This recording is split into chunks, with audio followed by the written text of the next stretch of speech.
I stood in the doorway of my childhood home holding eviction papers. My sister Sarah, once my best friend who betrayed me with my husband 3 years ago, stared back in shock. Baby toys scattered the floor where I once played as a child. My parents, who called me a homewrecker and cut me off, hovered behind Sarah. The house that cast me out now belonged to me. I came from nothing after losing everything, and today I owned the roof over their heads. 4 years ago, my life looked completely different. Sarah and I shared a cozy 2-bedroom apartment on Maple Street, just 20 minutes from our parents' house. We'd been inseparable since we were kids, and even though I was 3 years older, we felt more like twins than regular sisters. Every Friday night, we'd order Chinese takeout and watch reality shows, laughing until our stomachs hurt. Sarah would paint my nails while I helped her swipe through dating apps, both of us dreaming about our futures. I worked as a junior marketing coordinator at a small firm downtown, but my real passion lived in the evening classes I took for my MBA. 3 nights a week, I'd rush from the office to the university, surviving on protein bars and sheer determination. Sarah, meanwhile, struggled to find her path. She dropped out of community college twice and cycled through retail jobs, each one ending when she felt unappreciated or bored. I never judged her for it. Some people just needed more time to figure things out. The coffee shop near campus became my second home. Between classes, I'd claim the corner table and spread my textbooks across the worn wooden surface. That Tuesday evening in October, the place buzzed with its usual crowd of exhausted graduate students. I just spilled my 3rd cup of coffee on my statistics homework when a voice offered me a stack of napkins. Rough night. James stood there with kind brown eyes and a sympathetic smile. He wore a crisp button-down despite the late hour, clearly coming from some corporate job. We started talking and I learned he worked as a financial analyst at a firm across town. He admired my ambition, he said. Not many people would put themselves through graduate school while working full-time. Our first date happened by accident. We bumped into each other at the same coffee shop the following week, and he offered to quiz me for my economics exam. 2 hours later, we were still talking, the conversation flowing from market trends to our favorite hiking trails to our dreams for the future. James wanted stability, a house in the suburbs, maybe kids someday. I wanted to build something meaningful with my career. First, then add the family part. He said he understood. He said ambitious women were the most interesting kind. Sarah squealed when I told her about him. She demanded to see pictures, proclaimed him gorgeous, and immediately started planning what she'd wear to our wedding. I threw a pillow at her, but secretly I was already falling hard. James pursued me with steady intention. He'd text good morning messages before my early meetings, leave surprise lattes on my desk during particularly stressful weeks, and never once complained when I had to reschedule dates for study groups. By spring, we were inseparable. He met my parents at Easter dinner, charming my mother with compliments about her ham and impressing my father with his knowledge of baseball statistics. Sarah flirted harmlessly the way she did with everyone, and James handled it with grace. Afterward, my mother pulled me aside in the kitchen. "He's wonderful, Emily," she said, drying dishes with practiced efficiency. "Don't let this one get away." The proposal came 8 months after our first conversation. Nothing fancy, just the two of us on a sunset hike at our favorite trail. He got down on one knee right as the sky turned gold, and I said yes, before he could even finish asking. Sarah screamed louder than I did when I showed her the ring. Planning the wedding while finishing my MBA pushed me to my limits, but Sarah stepped up as my maid of honor. She handled vendor calls during my classes, assembled centerpieces on weekends, and kept me sane when the florist canceled 2 weeks before the big day. Our parents' backyard transformed into a fairy tale setting with twinkling lights and white roses. Only 50 guests, just our closest family and friends. The ceremony unfolded like a dream. Sarah looked stunning in her lavender bridesmaid dress, her blonde hair swept into an elegant updo. She dabbed at her eyes during our vows, and I remember feeling grateful to have a sister who loved me so deeply. During the reception, she gave a toast that had everyone reaching for tissues. "Emily has always been my role model," she said, raising her champagne glass. "She works harder than anyone I know and still makes time for everyone she loves. James, you're the luckiest man alive. Take care of my sister." The dance floor filled as the sun set. James spun me around, whispering promises about our future while our families celebrated around us. I noticed Sarah dancing with James's cousin, but she kept glancing our way. At the time, I thought she was just being a protective sister, making sure I was happy. Her eyes lingered on James during the cake cutting, watched him during our first dance. I brushed it off as wedding day emotions. As we prepared to leave for our honeymoon suite downtown, Sarah hugged me tighter than usual. "You deserve all of this," she whispered in my ear. "Every bit of happiness." The last guest departed, and James and I drove away in his decorated car cans rattling behind us. In the hotel room, as I stepped out of my wedding dress, my phone buzzed with a text from Sarah. "Hope you're having the most magical night. Love you both so much." But when I showed James the sweet message, his face did something strange. A flicker of discomfort, maybe guilt, passed across his features. He was scrolling through his own phone, and I caught a glimpse of his messages before he locked the screen.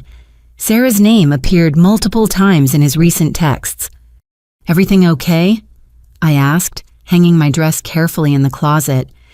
"Of course," he said, setting his phone aside. "Just friends and family sending congratulations." I climbed into bed beside my new husband, pushing away the tiny seed of unease. Sarah and James had become friends during the wedding planning. That was natural, wonderful, even. My two favorite people getting along would only make our lives easier. But as James pulled me close, I couldn't shake the image of those text messages, row after row of Sarah's name on his screen.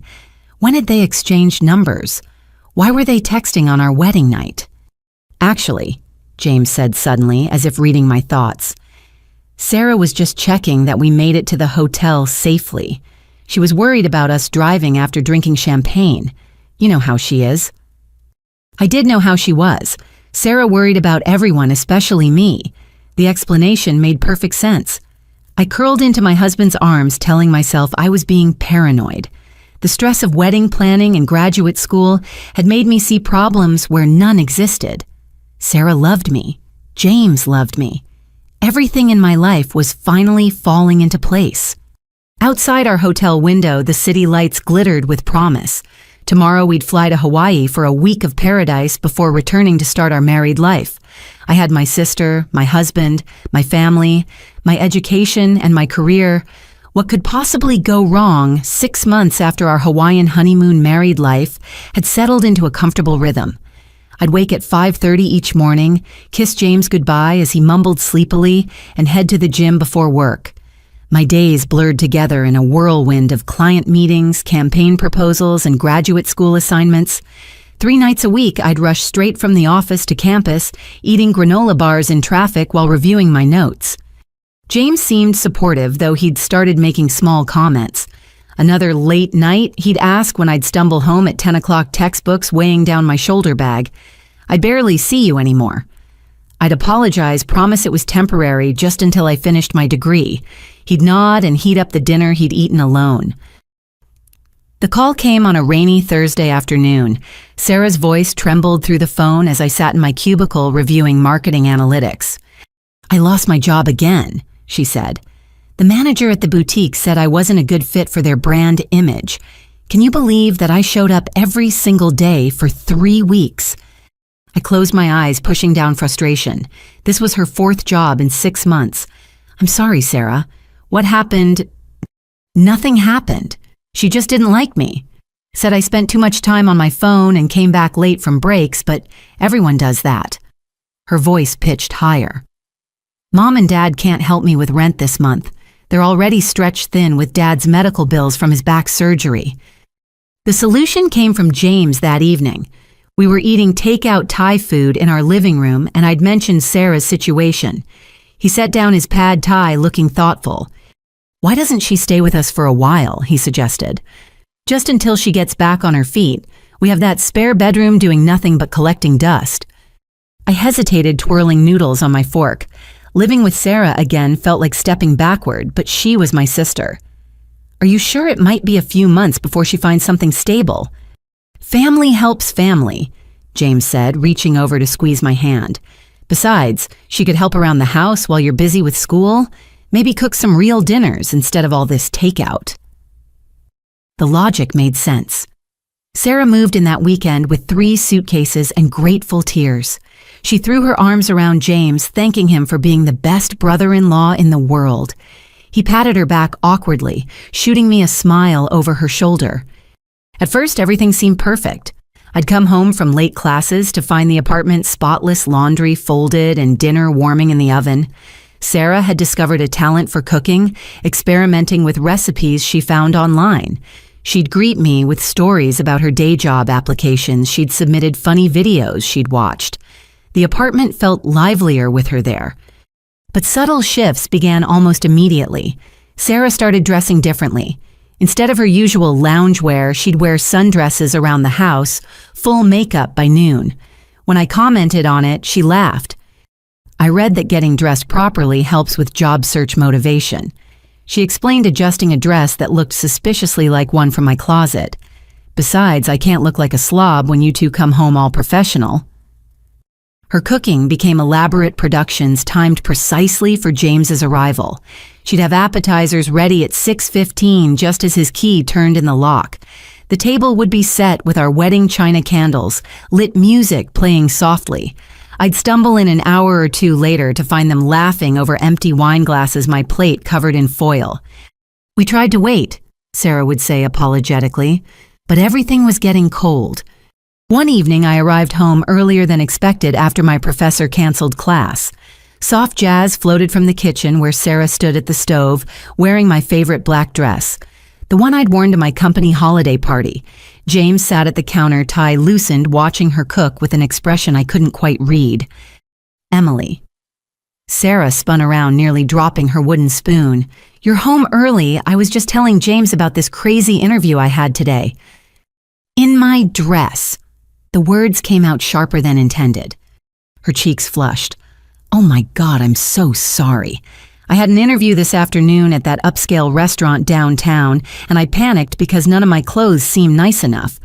I was going to ask, but you'd already left for work."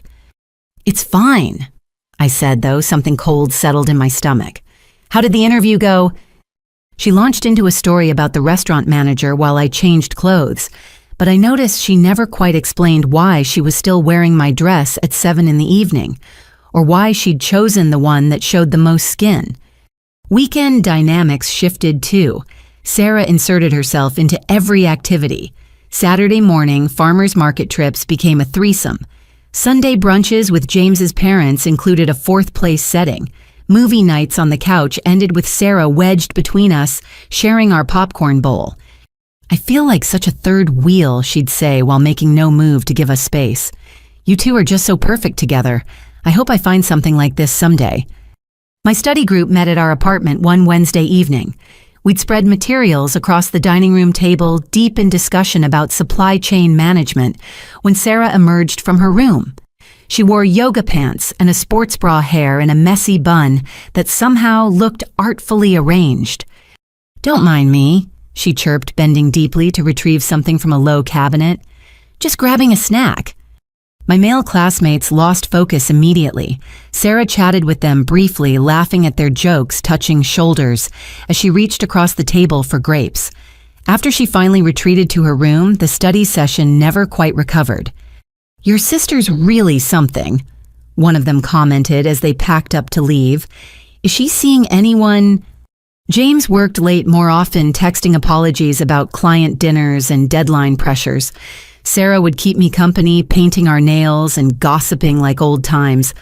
But her conversation increasingly centered on James, how thoughtful he was, how handsome, how lucky I was. "You really hit the jackpot," she said one night, blowing on freshly painted fingernails. "A man who supports your dreams and looks like that if you ever get tired of him." She trailed off laughing. I forced myself to laugh too.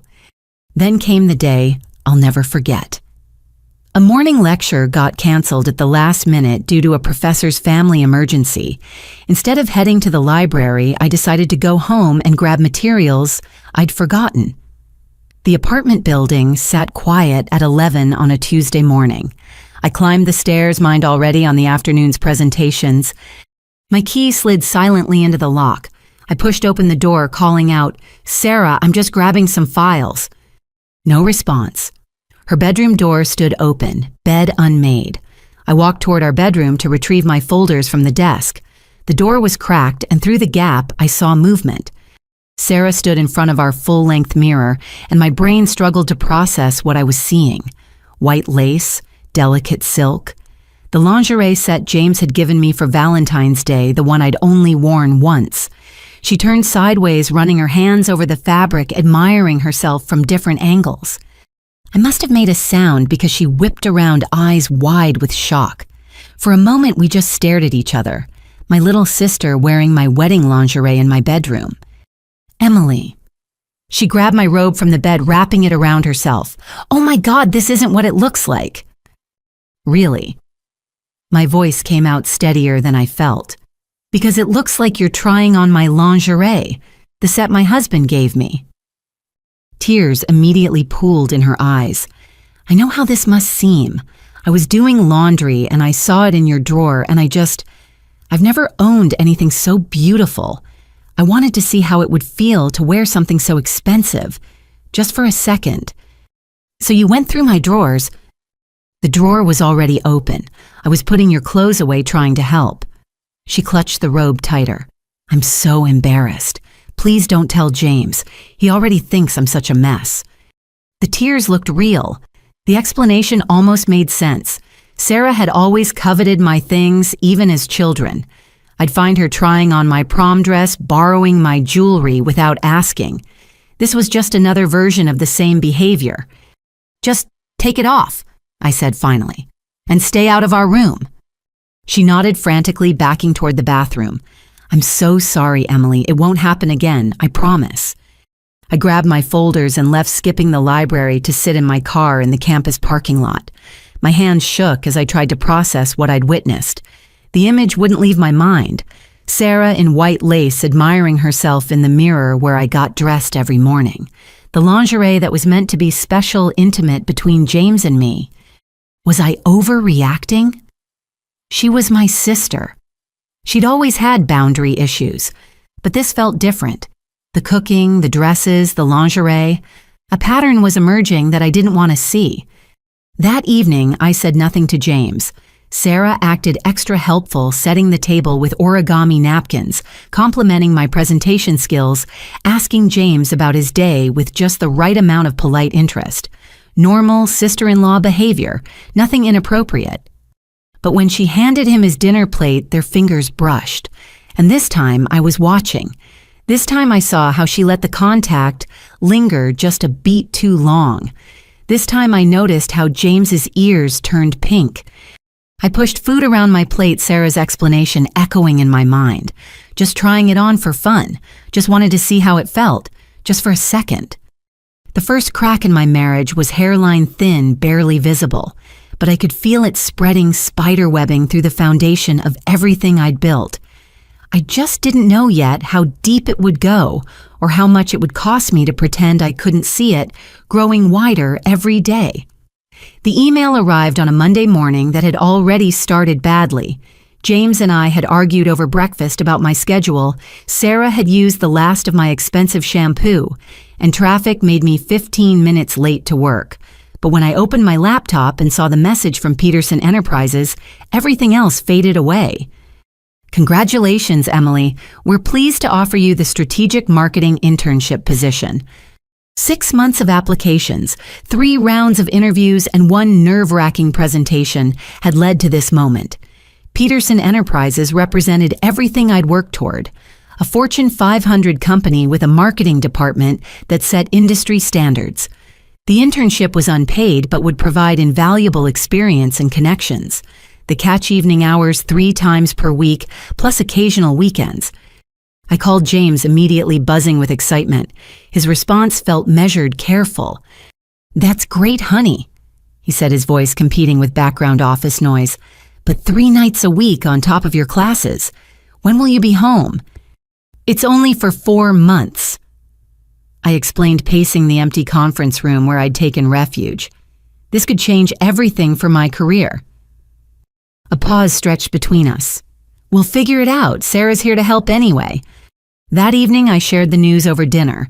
Sarah's congratulations rang hollow as she refilled James's wine glass for the third time.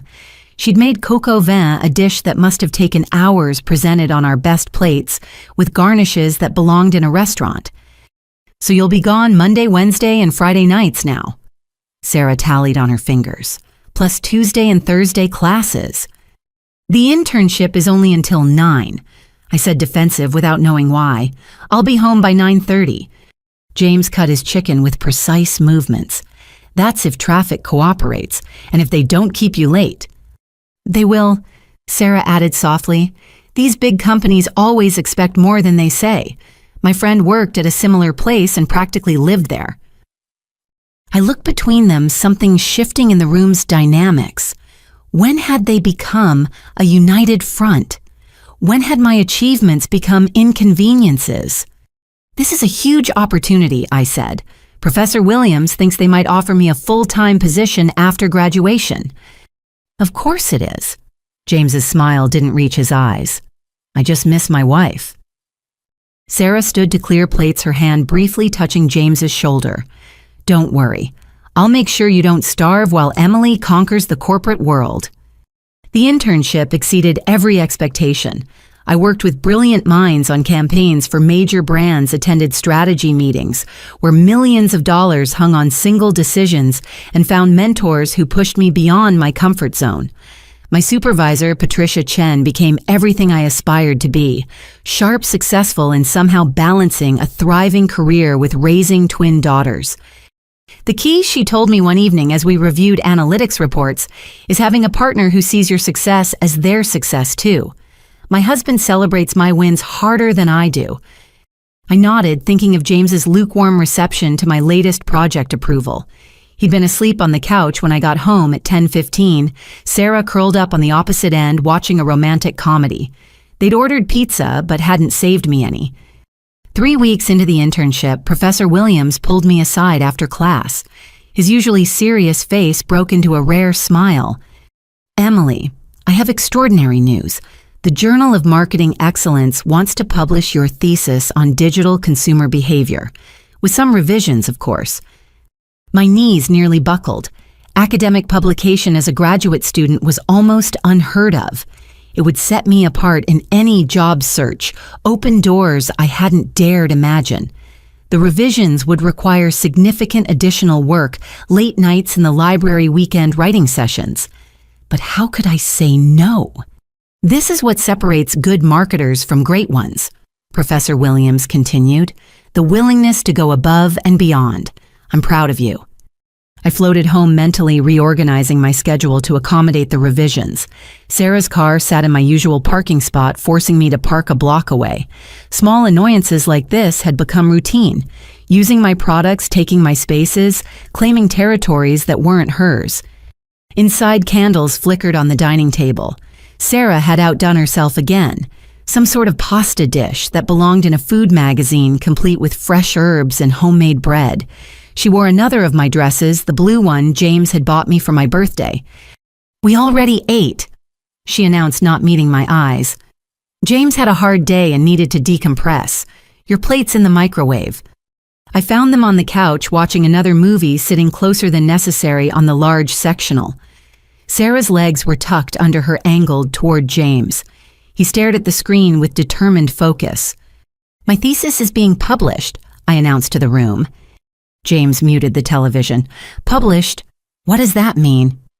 I explained about the journal, the prestige, the career implications. Sarah's face cycled through emotions I couldn't interpret. James's frown deepened with each detail. So more work, he summarized. More time away from home. It's not like that, I protested. This is huge. Do you understand what this means for my future? Our future, he corrected. Remember, we're married. Your decisions affect both of us. Sarah shifted her knee, briefly touching James's leg. Maybe you could do the revisions from home. That way you could be around more.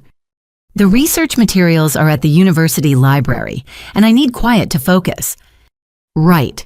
Sarah's voice carried an edge. because we're so loud and distracting. That weekend, my parents invited us for Sunday dinner.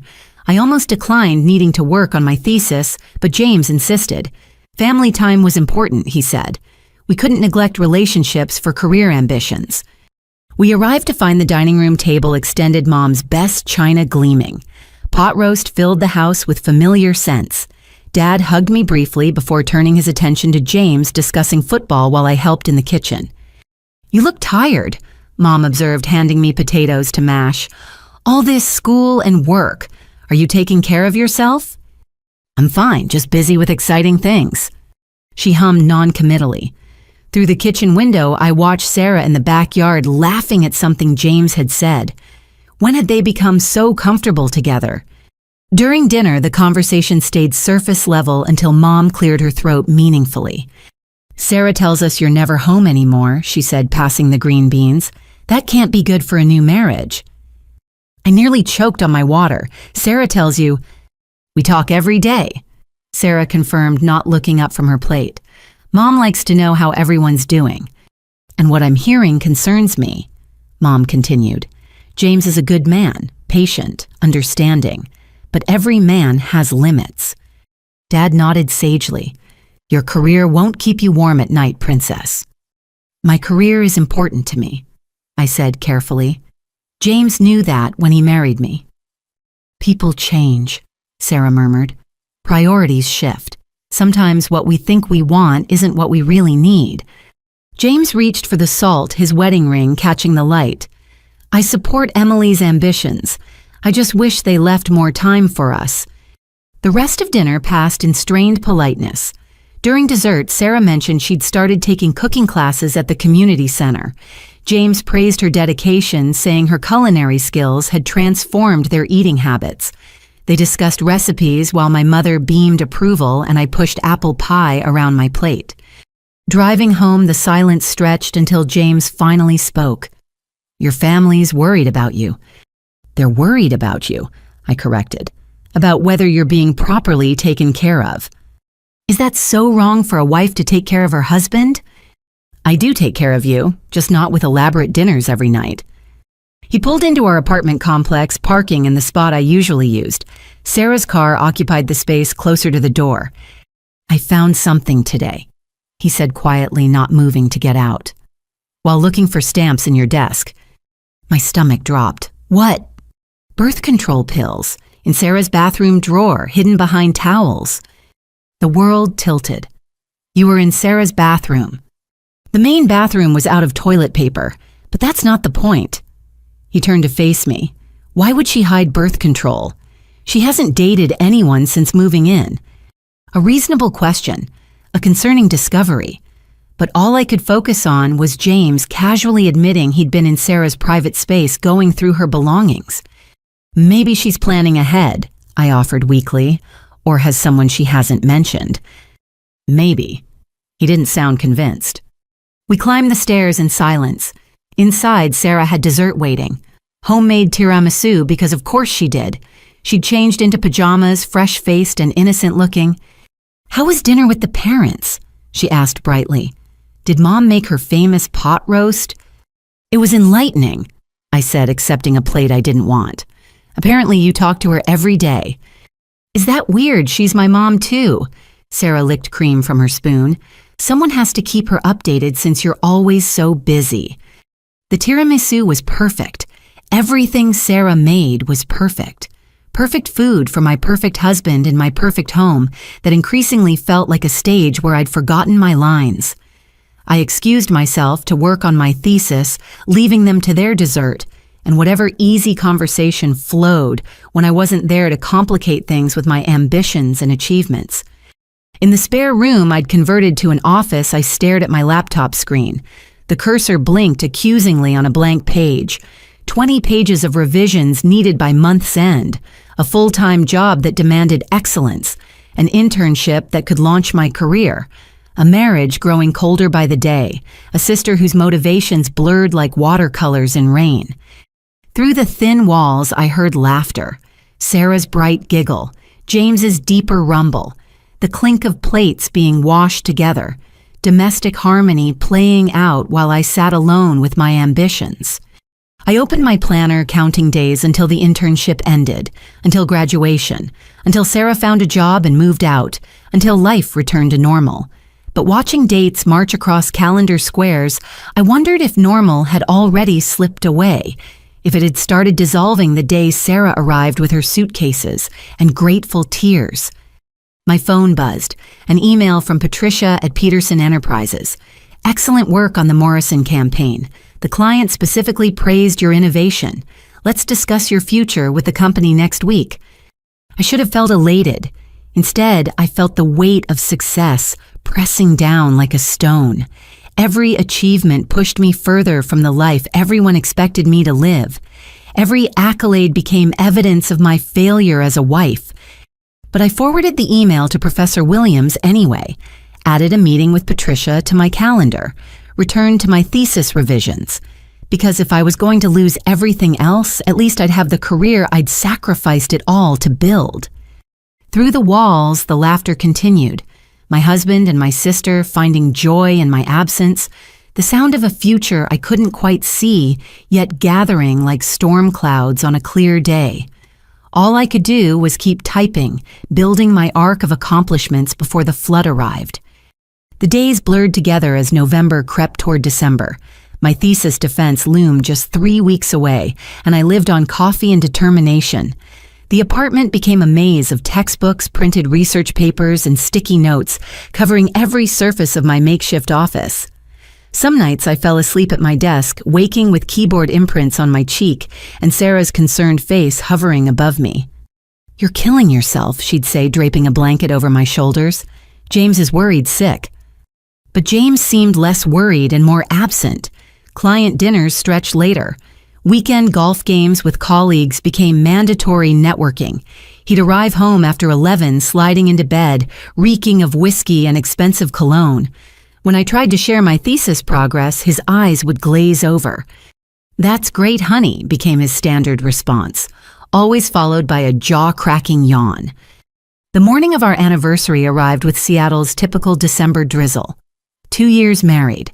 I'd made reservations at Chez Laurent, the French restaurant, where we'd celebrated my first promotion. A small gift waited in my purse.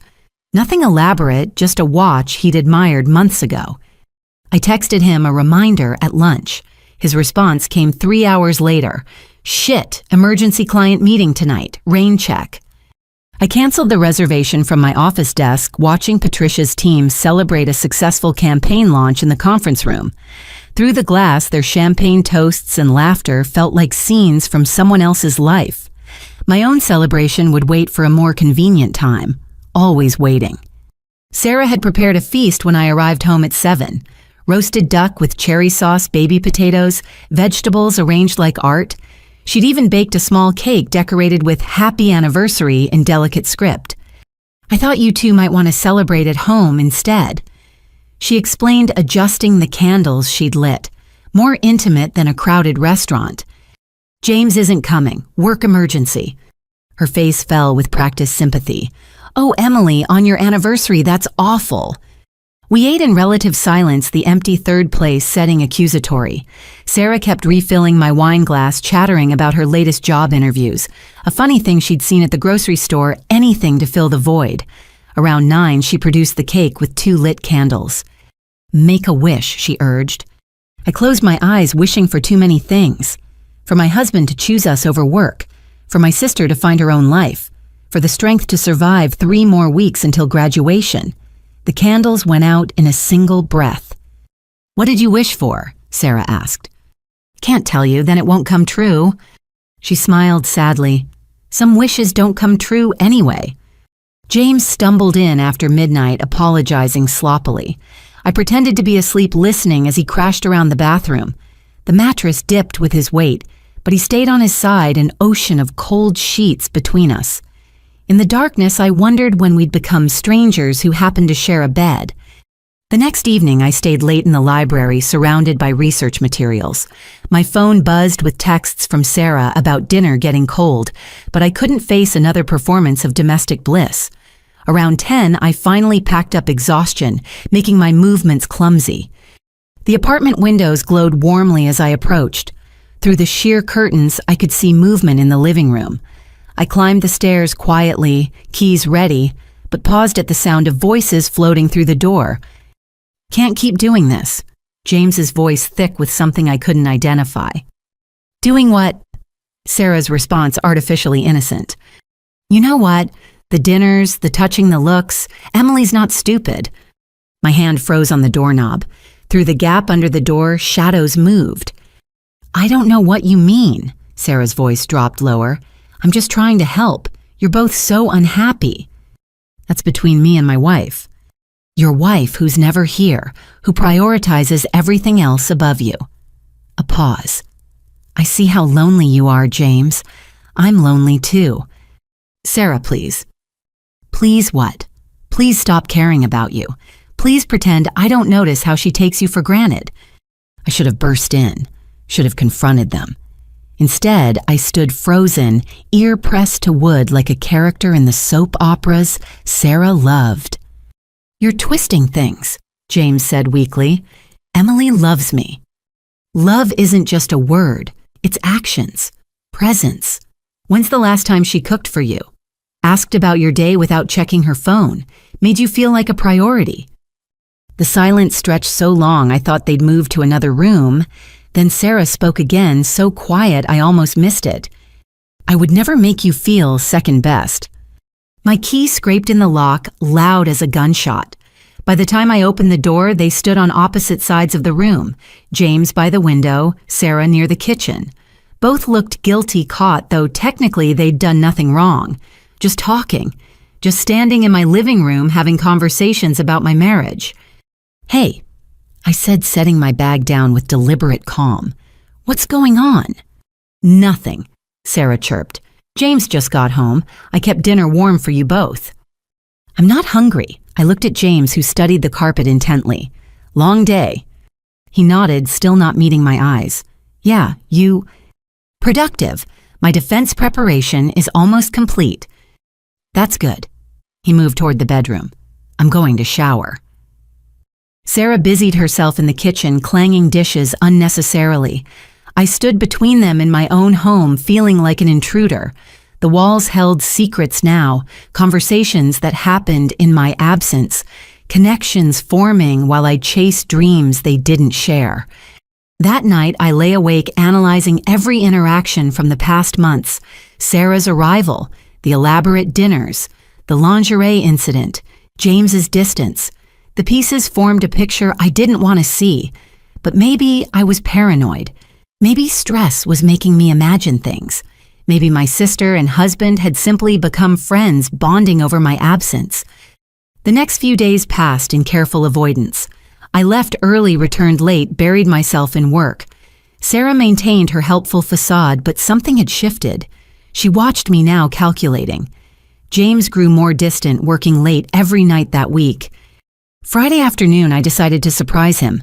My meeting ended early and I picked up Thai food from his favorite place. Maybe we could reconnect over pad CEW and honest conversation. The security guard at his building waved me through with a smile. His office sat dark and empty. His assistant had left for the day, but she'd mentioned James leaving around 3 for a client meeting. I tried his cell, straight to voicemail. Driving home, unease twisted my stomach. The Thai food cooled in the passenger seat as rain pelted the windshield. I parked and climbed the stairs, takeout bags balanced precariously. This time, I made no effort to be quiet. The apartment was silent. No cooking smells. No background television.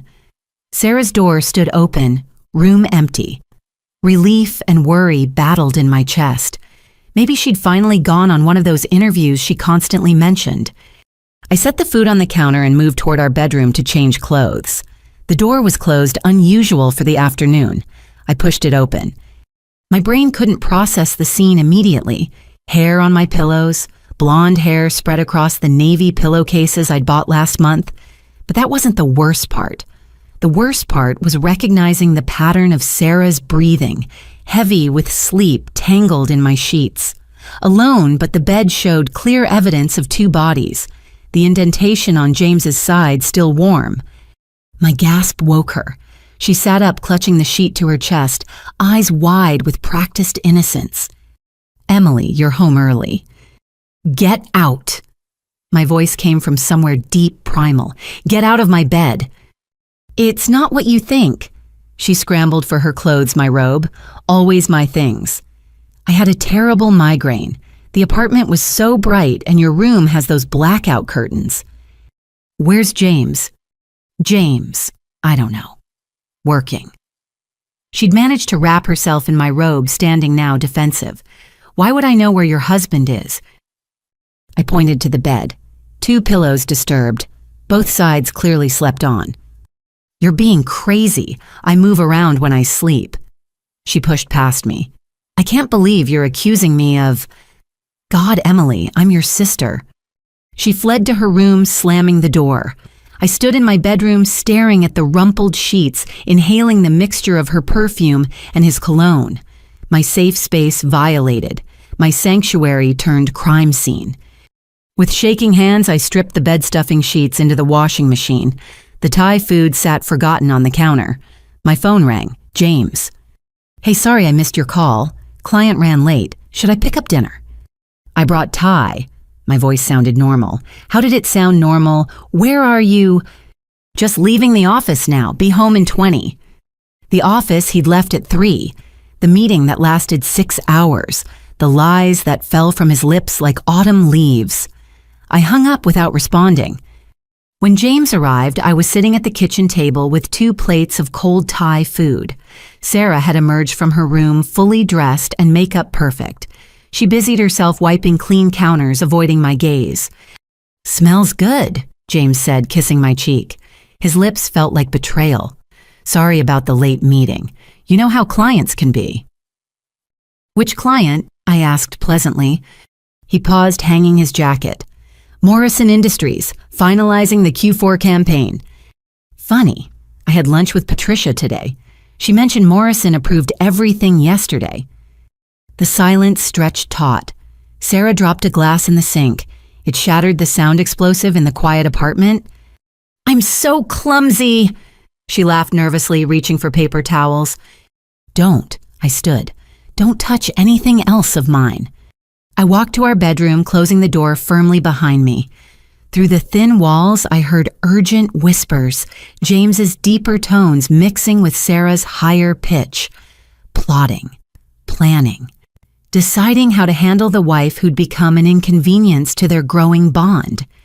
I sat on the freshly made bed, my thesis defense 3 weeks away, my marriage crumbling like ancient paper, my sister's betrayal as clear as the blonde hair I'd found on my husband's pillow. The funny thing was, I still had to finish my presentation, still had to wake up tomorrow and pretend everything was fine until I could figure out what to do with the shattered pieces of my life. My phone buzzed, an email from Professor Williams. "Emily, your thesis draft is exceptional. You're going to blow the committee away, so proud of your dedication." I laughed, the sound brittle and strange. All that dedication, all that work, building a future while my present dissolved like sugar in rain. On the nightstand, my wedding photo smiled back at me, Sarah as my maid of honor, glowing with happiness. Or was it anticipation? Had she always wanted what was mine? Through the door, I heard the front door close, one of them leaving. The apartment settled into uneasy quiet. Tomorrow I'd have to face whatever came next.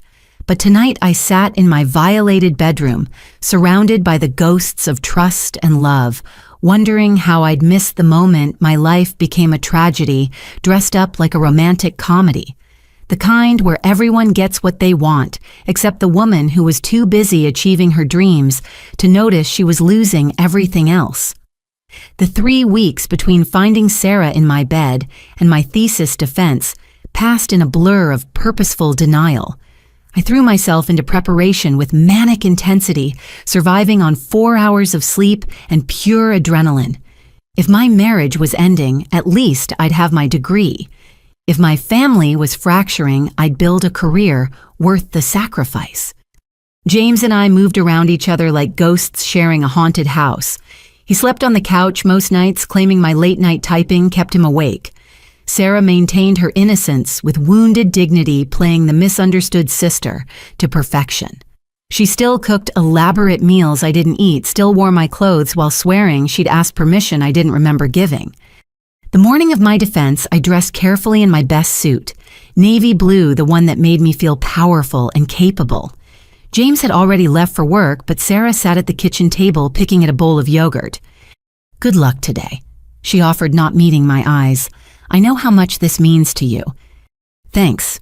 I grabbed my coffee, checking my presentation one final time. "Emily." She stood wringing her hands. "Whatever happens after today, I want you to know I love you. You're my sister. That means everything to me." The words should have been comforting. Instead, they felt like a preemptive apology for something yet to come. I left without responding, driving to campus through Seattle's perpetual drizzle. The defense went flawlessly. 2 hours of presenting my research, fielding questions, defending my methodology. The committee praised my innovation, my thorough analysis, my professional presentation. When they called me back to announce I'd passed with distinction, Professor Williams actually hugged me. "Exceptional work, Emily. This is just the beginning for you." I sat in my car afterward, holding my degree completion paperwork, waiting to feel something. Joy, pride, relief. Instead, numbness spread through my chest. I'd achieved everything I'd worked for, and I had no one to celebrate with who genuinely cared. My phone buzzed. A text from James. "How did it go?" "Passed with distinction," I typed back. "That's great. Working late tonight. Don't wait up." No exclamation points. No offer to celebrate. No suggestion we toast my success. Just another night alone while he worked late at the job I increasingly suspected was a cover story. I drove home, slowly stopping at a wine shop to buy champagne. If no one else would celebrate with me, I'd toast myself. The apartment stairs felt steeper than usual, exhaustion finally catching up. 3 years of graduate school while working full-time, over, done, accomplished. Inside, the apartment sat dark and quiet. Sarah's door was closed, light seeping underneath. I poured champagne in the kitchen, raising my glass to the empty room. "To Dr. Emily Chen," I whispered to myself, "who gained a title and lost everything else." The champagne tasted bitter. I left the bottle on the counter and headed to the bedroom, desperate for sleep. Maybe tomorrow would bring clarity. Maybe James and I could talk. Really talk about saving our marriage. Maybe Sarah would find a job and move out. Maybe everything could still be fixed. I pushed open the bedroom door and froze. The bed wasn't empty. 2 forms under the covers interrupted mid-embrace, scrambling apart like guilty teenagers. But these weren't teenagers. This was my husband and my sister in my bed, their betrayal no longer deniable. "Emily," Sarah gasped, yanking the sheet up to cover herself. "You're home early." "It's 4 in the afternoon," I said, my voice surprisingly steady. "I live here." James sat up, running his hands through disheveled hair. "Emily, wait. This isn't... We can explain." "Explain what? How long you've been sleeping with my sister? How you've been having an affair in my own bed while I was earning my degree?" "It's not an affair," Sarah said quietly. "We're in love." The words hung in the air like poison gas. "We're in love, not sorry, not ashamed. A declaration." "How long?" I asked. James looked at Sarah, some silent communication passing between them. 8 months, he finally admitted. 8 months, I counted backward. Since April. Since right after Sarah moved in. All those elaborate dinners, those movie nights while I studied those times, I came home to find them laughing together. 8 months of deception served with homemade pasta and expertly crafted lies. The birth control. I said, understanding flooding through me. The texts on our wedding night. You've been planning this from the beginning. Sarah's tears started then, perfectly timed. I never meant for it to happen. You were always busy, always gone. James was lonely. I was just trying to help, to be supportive. We spent so much time together and feelings developed. Feelings developed. I laughed, the sound sharp and humorless. In my home, while I was working to build our future. What future? James finally found his voice, anger replacing guilt. The one where I come third after your job and your degree, where I eat dinner alone every night, where my wife is too tired to talk, too busy to care. So you slept with my sister. That's your solution. At least she sees me. He threw off the covers, reaching for his clothes. At least she makes me feel like I matter. I cooked for him, Sarah added, as if that justified everything. I listened to him. I made this apartment a home while you turned it into an office. You were supposed to be looking for a job, not stealing my husband. You can't steal what's already been abandoned. Sarah shot back, then caught herself. I'm sorry, I didn't mean that. But she did. Every word carefully chosen, every action deliberately planned. My sister, who I'd housed and fed and supported, had methodically inserted herself into my marriage until she fit better than I did. There's more, James said quietly. Sarah's pregnant. The room tilted. I gripped the doorframe, processing this final blow. The pregnancy test I'd found weeks ago. Not a false alarm, not a mistake. My sister carrying my husband's child. How far along? My voice came from very far away. 6 weeks, Sarah whispered. We didn't plan it. Like you didn't plan the affair. Like you didn't plan to move in. Like you didn't plan any of this. I walked to the closet, pulling out a suitcase with mechanical movements. They watched as I packed, grabbing essentials without thought. Clothes, toiletries, my laptop, the thesis I defended hours ago. Emily, don't go, Sarah pleaded. We need to talk about this. Figure out how to move forward. Move forward. I paused in my packing. You want me to help plan your future with my husband? Maybe I should throw you a baby shower too. That's not what she meant, James intervened. We know this is a shock. We wanted to tell you differently. When after the baby was born, after you'd completely erased me from my own life, I zipped the suitcase closed. In the doorway, I turned back to look at them. My husband and sister sitting in my bed, already building their life together on the foundation of my betrayal. I need you to know something, I said. I loved you both, trusted you completely, and you used that trust to destroy me. That baby you're having, it's built on lies and selfishness. Remember that. Sarah's tears intensified. Please don't leave like this. You're my sister. I need you. You needed me to pay your rent and provide a hunting ground for your next conquest. Mission accomplished. Emily. James stood, perhaps finally realizing the magnitude of what they'd done. Where will you go?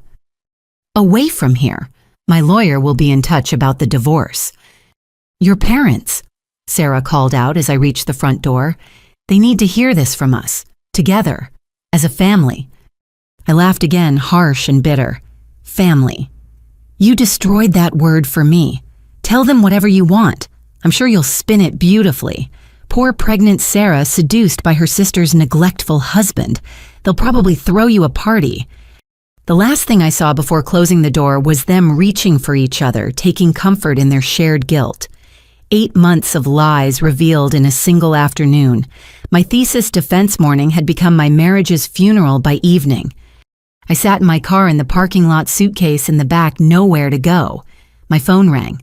Patricia from Peterson Enterprises probably calling about the full-time position. I let it go to voicemail. What did career success matter when I'd lost everything else? The rain started again, drumming against the windshield. Somewhere in the apartment above, my husband and sister were planning their future, building their family, in the bed I'd bought, in the home I'd made, with the life I'd built. But they'd made one miscalculation in their perfect plan. They'd assumed I'd crumble, beg, fight for the scraps of their affection. They'd forgotten that the same drive that earned my degree could be turned toward other purposes, that the woman who worked 18-hour days could survive anything. I started the car, pulling into traffic with no destination in mind, just away from the scene of my life's destruction, away from the people who'd shattered my heart while sleeping in my sheets. The champagne I'd bought to celebrate sat unopened in the apartment. Let them drink it. Let them toast their victory while I disappeared to plan mine. because this wasn't over. Not by a long shot. They'd taken everything from me, but they'd also freed me from every obligation, every tie that bound me to them. And a woman with nothing left to lose was a dangerous thing indeed. The rain intensified as I drove toward the unknown, my thesis completion papers, on the passenger seat, my wedding ring still on my finger. By tomorrow, both would represent closed chapters.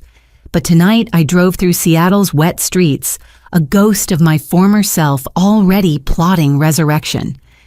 I spent that first night in a budget motel off Interstate 5, staring at water stains on the ceiling while my phone exploded with messages.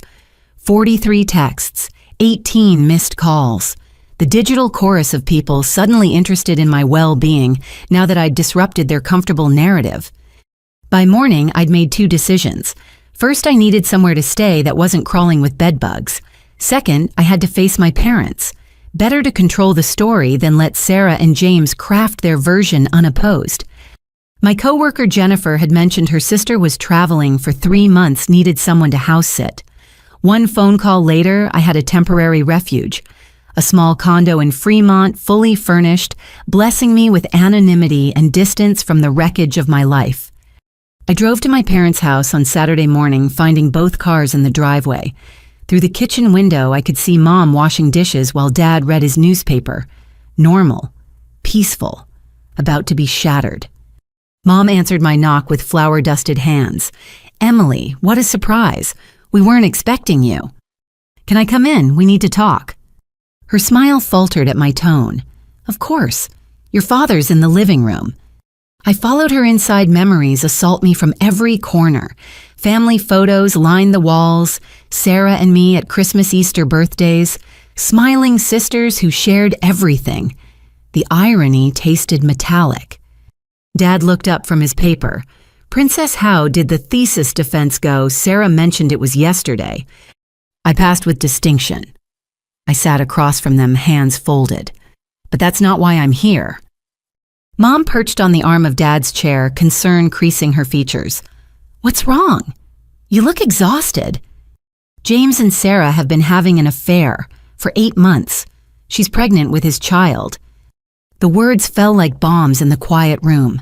Mom's hand flew to her mouth. Dad's newspaper crumpled in his grip. For a moment, blessed silence while they processed the unthinkable.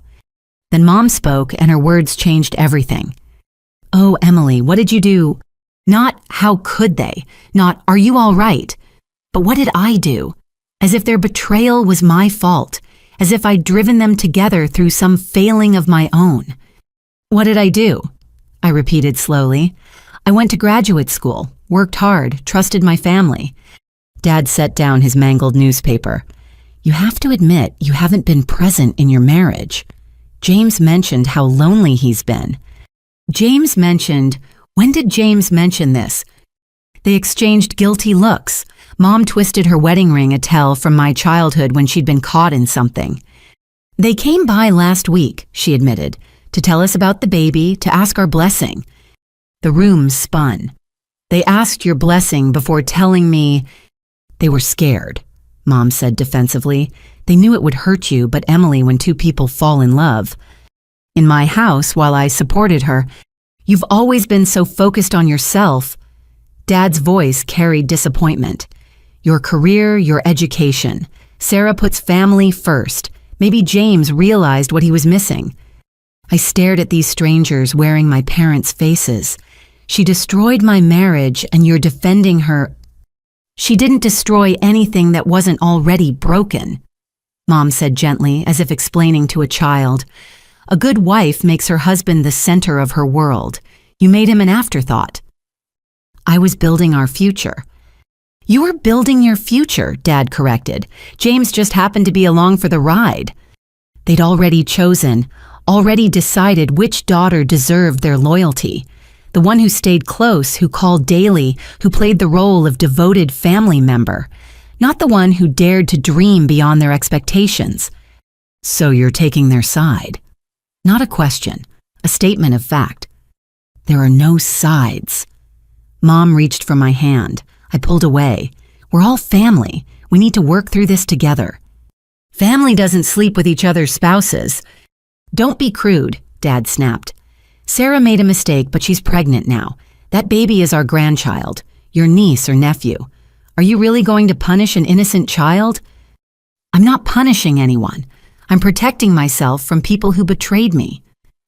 Mom's tears started then. You're being selfish. Think about holidays, birthdays, family gatherings. Are we supposed to choose make Sarah feel unwelcome because she fell in love? Eight.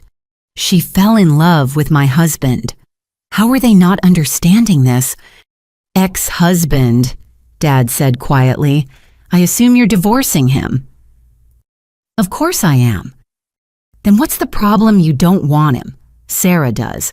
Everyone gets what they want. What I want is a family who supports me, parents who see how wrong this is, a sister who didn't systematically steal my life. No one stole anything. Mom's voice hardened. You threw it away. All those nights studying instead of cooking dinner, weekends at the library instead of with family. You abandoned your marriage long before Sarah came along. I was getting an education. You were being selfish. And now you want us to abandon Sarah when she needs us most. When she's carrying our grandchild, I won't do it. The finality in her tone left no room for argument. They'd made their choice before I'd even walked through the door. Sarah's pregnancy trumped my pain. Her traditional values outweighed my modern ambitions. In their eyes, I was the architect of my own destruction. There's a family dinner tomorrow, Dad said. Sunday roast. Sarah and James will be there. You're welcome to come if you can behave civilly. Behave civilly at dinner with my husband and sister. Ex-husband, he repeated firmly. And yes, civilly. We're not going to ostracize them because your priorities were skewed. I stood on unsteady legs. This house, these people, this life I'd known for 28 years. All of it shifting, reshaping itself around Sarah's narrative. The successful sister became the cautionary tale. The betrayed wife transformed into the neglectful spouse who got what she deserved. I won't be at dinner, I said, or any dinner where they're welcome. Mom's tears intensified. You're going to make us choose. You already chose. You chose before I got here. Emily, please. She followed me to the door. Don't do this. Don't break up our family over pride. I didn't break anything. But I won't pretend it's whole when it's not. Dad appeared beside her.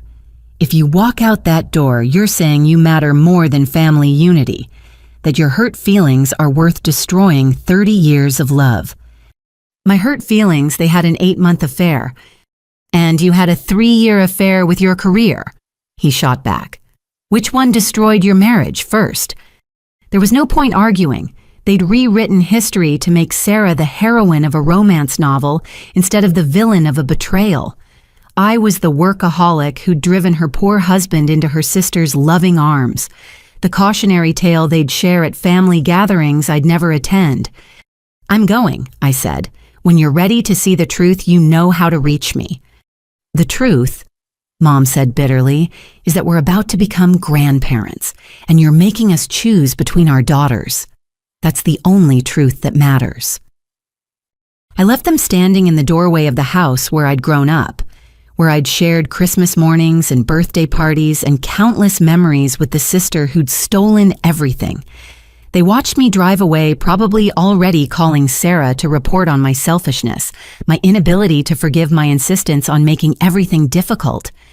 The text came 2 hours later, from Mom. We love you, but we won't abandon Sarah and our grandchild. When you're ready to be part of this family again, you know where to find us.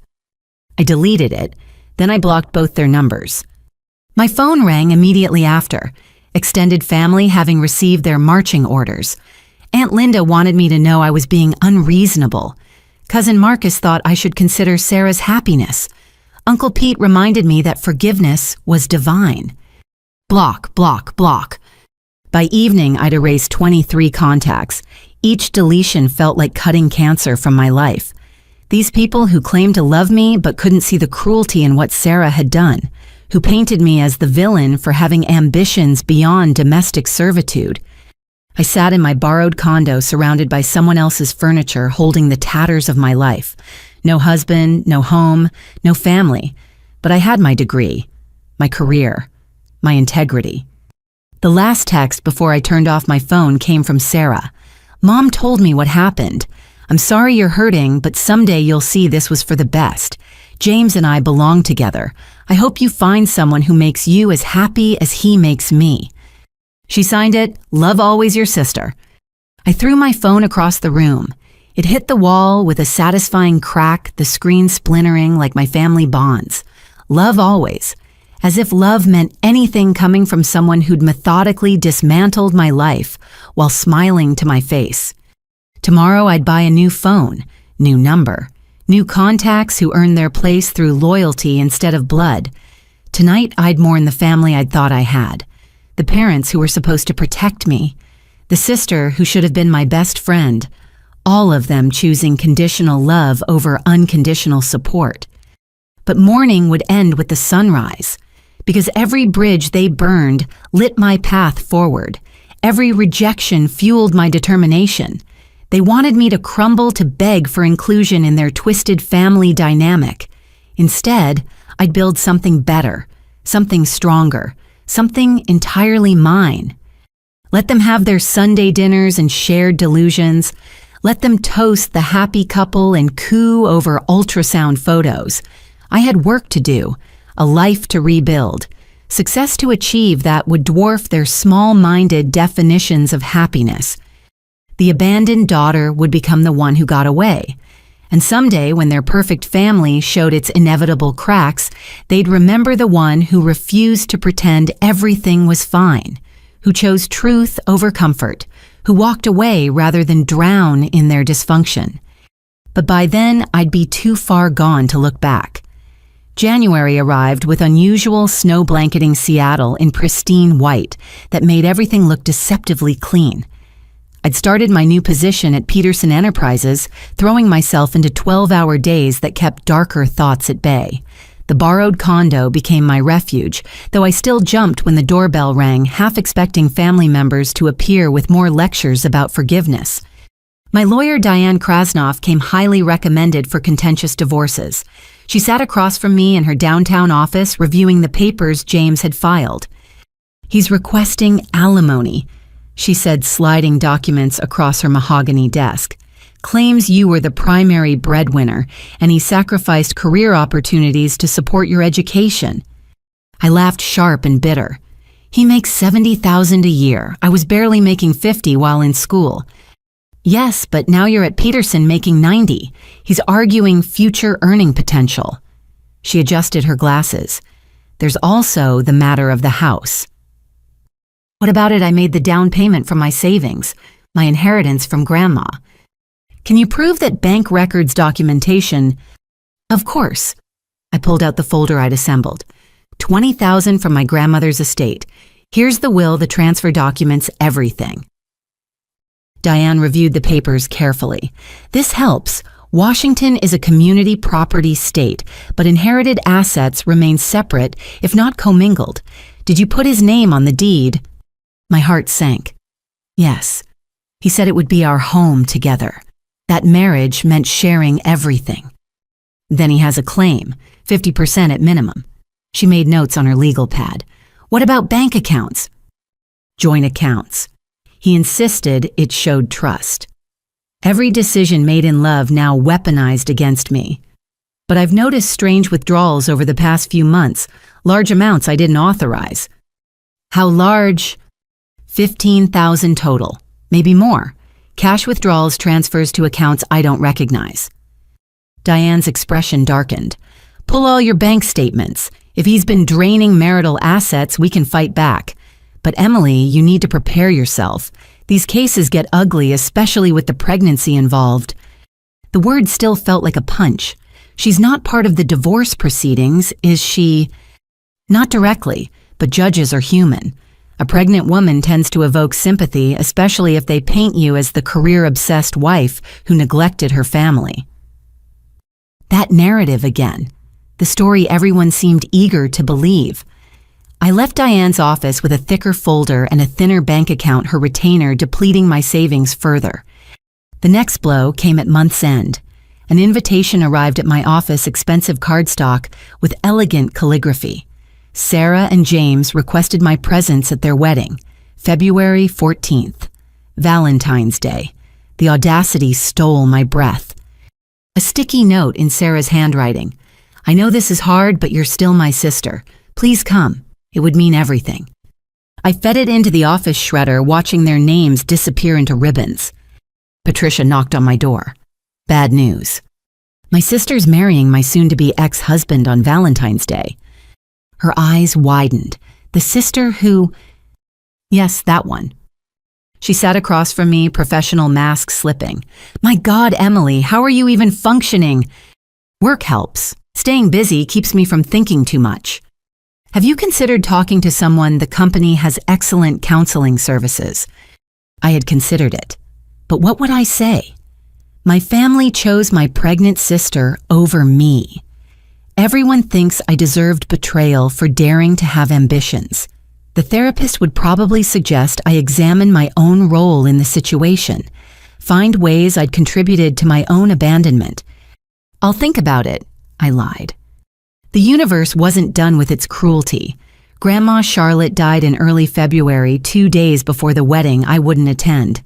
She'd been declining for months, but the timing felt intentional, as if even death conspired to reunite me with my family. I sat in the back row at the funeral, watching my parents comfort a visibly pregnant Sarah. James stood beside her, his hand protective on her growing bump. The happy couple mourning together while I hid like a criminal at my own grandmother's service. During the eulogy, Uncle Pete mentioned Grandma's joy about her coming great-grandchild, how she'd knitted blankets and bought savings bonds, how family continuity had comforted her final days. No mention of the granddaughter who'd earned a doctorate, the one Grandma had always encouraged to reach higher. I slipped out during the final prayer, but Mom caught me at my car. Running away again. Her black dress made her look older, harder. Paying my respects and leaving, as requested. No one requested you leave. You're choosing isolation. I'm choosing peace. She glanced back at the church where mourners gathered. Your grandmother left you something. In her will. Keep it. Give it to Sarah's baby. It's not money. Mom pulled an envelope from her purse. She wrote letters to all the grandchildren.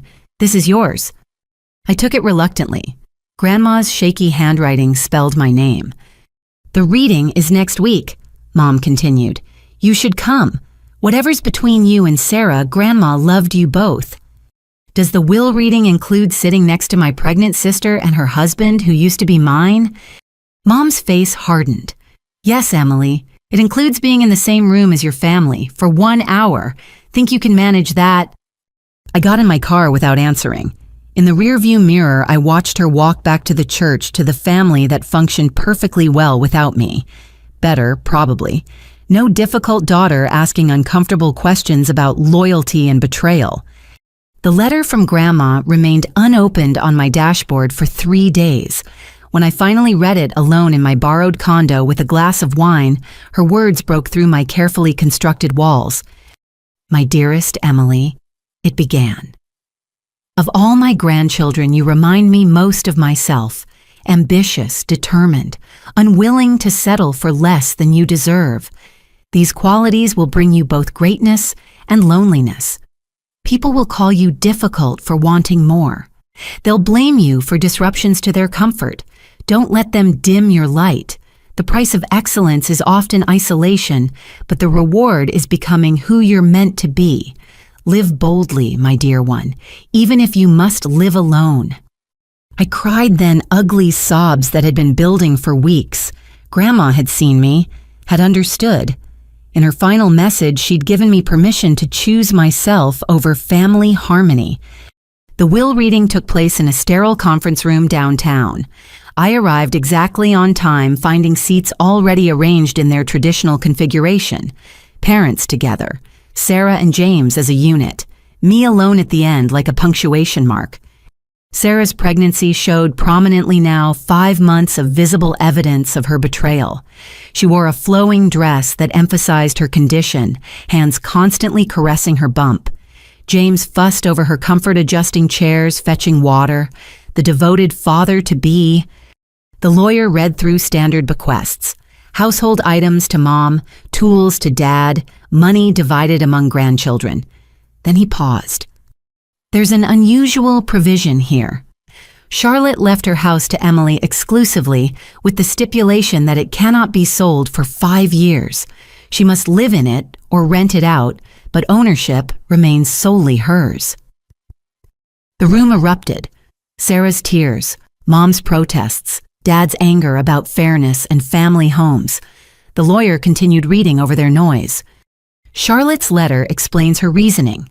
Quote, I leave my home to Emily because she's the only one who won't sell it for quick profit.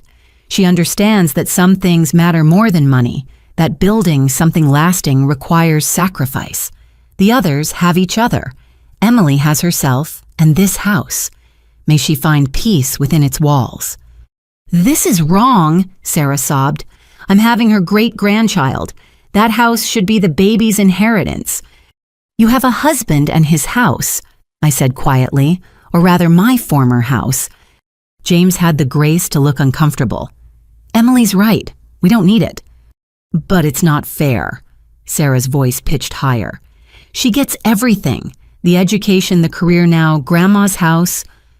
And you got my husband and my parents' support. Seems like we're even. The lawyer cleared his throat. There's more. Charlotte set aside trust funds for future great-grandchildren accessible at age 25. She's also left her jewelry collection to be divided among granddaughters. Sarah receives the pearl set. Emily gets the diamonds.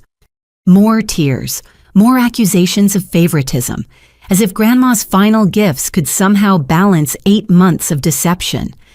I signed the necessary papers while my family huddled together, comforting Sarah through her devastation at receiving slightly less than everything. Outside the office building, James caught up with me at the elevator. Emily, wait. I jabbed the button harder. No. The house thing, in the divorce. My lawyer says I have a strong claim, but I want you to know I won't pursue it aggressively. You deserve to keep it. How magnanimous, stealing my sister but leaving me my house. I didn't steal anything. His familiar anger flared. You threw me away, treated our marriage like an inconvenience between study sessions. And that justified an 8-month affair. The elevator arrived. I stepped inside, but he blocked the doors. I loved you, he said quietly, but you loved your future more than our present. Sarah sees me, values me, makes me feel like I matter. Then be happy with her, but don't pretend you're the victim here. I pushed past him into the elevator. As the doors closed, I saw him standing there, wedding ring, gone hand, rubbing the pale indent where it used to rest. The last image of my husband, ex-husband, Sarah's husband now. The drive to Grandma's house felt like traveling through time. The old Victorian sat on Queen Anne Hill, painted the same soft yellow I remembered from childhood. Inside, everything remained exactly as she'd left it. Doilies on tables, pictures on walls, a life interrupted but somehow still present. I walked through rooms filled with memories, Sarah and I baking cookies in the kitchen, playing dress-up with Grandma's old clothes, building blanket forts in the living room, before ambition divided us, before she wanted what was mine, before I became the villain of my own story for wanting more than they thought I deserved. In Grandma's study, I found photo albums, our family through decades, my parents' wedding, Sarah and I as babies, toddlers, teenagers, my college graduation, my wedding, all of us smiling unaware of how it would end. I closed the album and looked around the empty house, my inheritance. A place to live alone while my sister played house with my husband, while my parents welcomed their grandchild, while everyone moved forward without me. But Grandma had been right. Some things mattered more than money or family approval. Building something lasting required sacrifice, and maybe losing everything was just the first step toward finding what I actually needed. The house felt less empty suddenly, less like a consolation prize and more like a foundation. I had a career that challenged me, a house that sheltered me, a future that belonged solely to me. Let them have their Valentine's wedding and their miracle baby and their rewritten history. I had Grandma Charlotte's blessing and belief that excellence was worth its price. It would have to be enough, for now. The divorce finalized on a gray March morning that matched my mood perfectly. Diane had fought valiantly, but Washington's community property laws showed no mercy. James walked away with the house we'd bought together, claiming it as the marital home where he'd continue residing. The judge, a woman in her 60s who wore a wedding ring like a badge of honor, had looked at me with barely concealed disapproval as Diane argued my case. "Your client was the primary breadwinner by choice," she'd said, as if ambition were a crime. She pursued advanced education while her husband maintained their home. The property division stands. I signed papers that gave James the house I'd downpaid half our savings, despite his secret withdrawals and even some of my retirement funds. The only victories, no alimony, and keeping Grandma's house. Small comfort when everything else disappeared into the sinkhole of Sarah and James's new life. Standing outside the courthouse, I watched happy couples exit the building with marriage licenses, while I clutched dissolution papers. Diane touched my shoulder gently. "I'm sorry we couldn't do better. The pregnancy complicated things. Judges see a family forming and want to protect it. Even when it's built on lies, especially then. They see a woman trying to make things work, not the betrayal that started it." She handed me her final invoice. "Take care of yourself, Emily. Living well is the best revenge." But living well felt impossible when I returned to the empty house to pack my remaining belongings. James had given me 3 hours while he and Sarah went to a prenatal appointment. How considerate, letting me retrieve my possessions while they listened to their baby's heartbeat. The house smelled different. Sarah's perfume had replaced my candles. Her decorating touches covered our former home like conquest flags. Wedding photos had vanished, replaced by ultrasound images held by magnets on the refrigerator. In what used to be my office, a nursery had taken shape. Soft yellow walls, a crib where my desk had stood, stuffed animals piled where I'd earned my degree. I packed mechanically. Clothes, books, the few pieces of jewelry James hadn't claimed as gifts he'd given me. In the bedroom closet, I found a box shoved in the back corner, my wedding dress pristine in its preservation box. I left it there. Let Sarah find it. Let her wonder if James thought of me when he saw her wearing white. The photo albums proved harder. Our history together documented in snapshots. I took only pictures from before James, my childhood, college years, early career. Everything after him stayed behind. Those memories belonged to someone else now, a naive woman who'd believed love meant sharing everything. My phone buzzed. Sarah texting, "Hi, Em. Appointment running long. Take all the time you need. There's lemonade in the fridge if you're thirsty." The casual cruelty of her kindness, offering me beverages in my own kitchen. I didn't respond. What was there to say? "Thanks for the lemonade. Enjoy my life." I loaded my car with the remnants of 3 years each trip to the vehicle, feeling like retreat. Neighbors watched from windows, probably gossiping about the career woman who'd lost her man to someone who understood priorities. Let them talk. They'd chosen their narrative long ago. The last item I grabbed was my grandmother's china, a wedding gift Sarah had always admired. Petty maybe, but I'd earned some pettiness. As I wrapped the final teacup, I heard cars in the driveway. They'd returned early. Sarah entered firsthand protective over her 6-month bump. She wore one of those flowing maternity dresses that made pregnancy look like a fashion statement. James followed, carrying shopping bags from baby stores. They stopped short, seeing me in what was now their kitchen. "Oh," Sarah's hand flew to her chest. "I didn't think you'd still be here." "Just leaving." I sealed the box of china. Her eyes tracked the box. "You're taking Grandma's china." She gave it to me. "But," Sarah's voice trembled, "I thought you'd leave it for family dinners, for the baby to use someday." "The baby has stolen enough from me. The china stays mine." Stolen. James stepped forward, protective. Our child hasn't stolen anything. No, check the nursery that used to be my office, the life you're living in my house. The family gathered around Sarah instead of divided equally. Your baby has everything that was mine. You're being cruel. Sarah's tears started on cue, blaming an innocent baby for adult choices. Adult choices. Is that what we're calling your affair now? We've apologized 100 times. James's patience snapped. How long will you punish us? We fell in love. People fall in love. It happens in my bed, in my home, while I was building a future for us. For you, he slammed his hand on the counter. Always for you, your degree, your career, your success. When was it ever about us? When I married you? When I trusted you? When I believed promises meant something? Sarah moved between us, peacekeeper in the war she'd started. Please don't fight. Stress isn't good for the baby. Everything circled back to the baby. The ultimate trump card.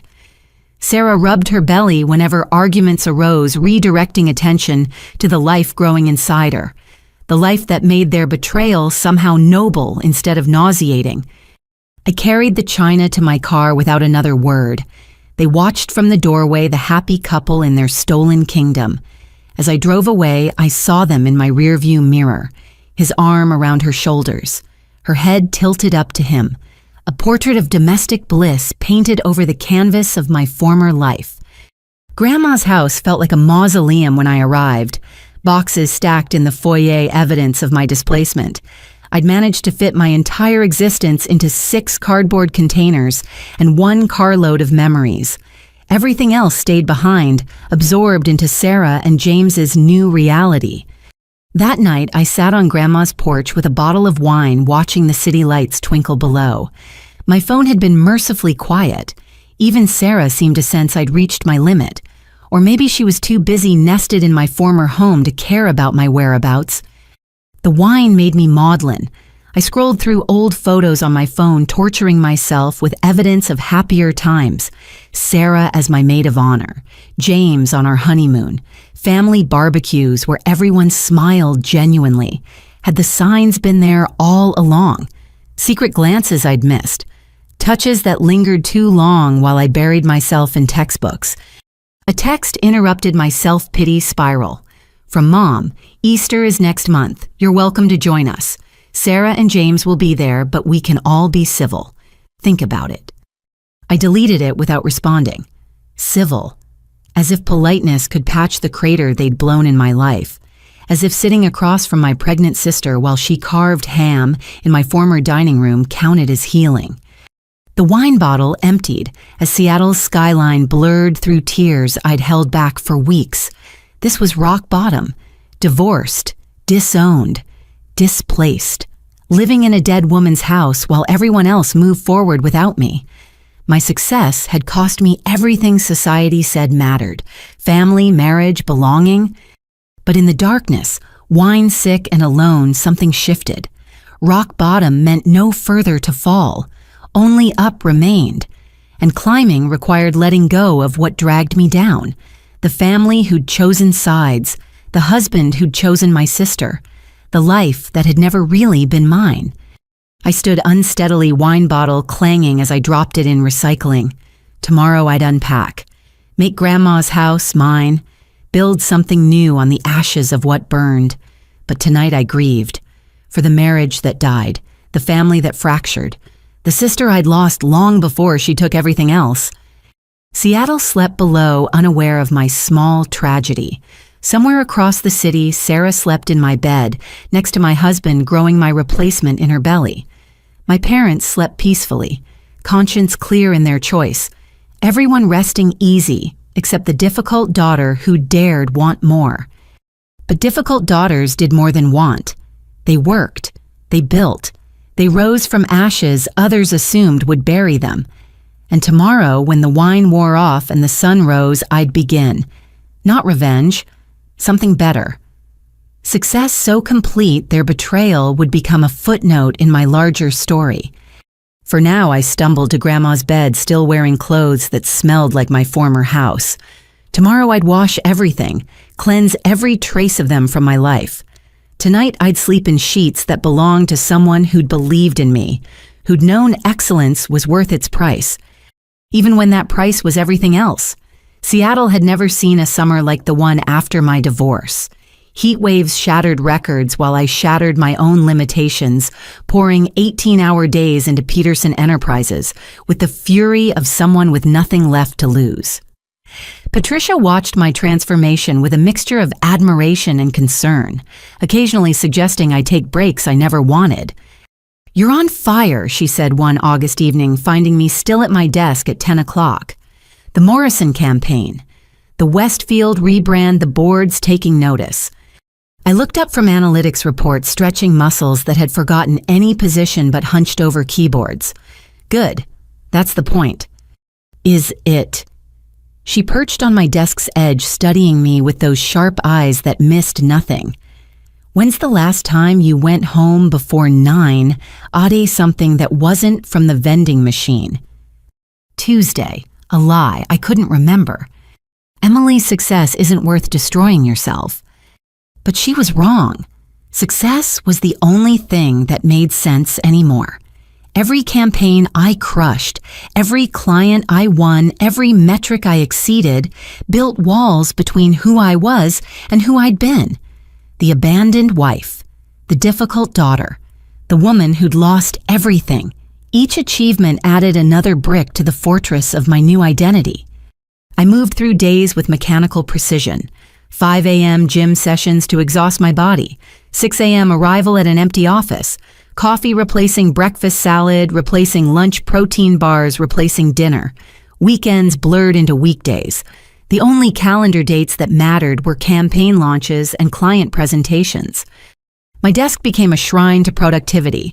No personal photos, no sentimental trinkets, just monitors, reports, and the occasional award Patricia insisted on displaying. The Employee of the Month plaque for June, the Innovation Award for July, tangible proof I was more than the sum of my losses. "You know," Patricia said during one of her check-ins, "there's a startup looking for a CMO. Martinez mentioned your name." I didn't look up from the deck I was building. Not interested. "It's a tech company revolutionizing small business marketing. Exactly your wheelhouse. And the equity package." "Patricia, I'm fine here." "Are you?" She waited until I met her eyes. "Because you're performing like someone running from something, not toward something."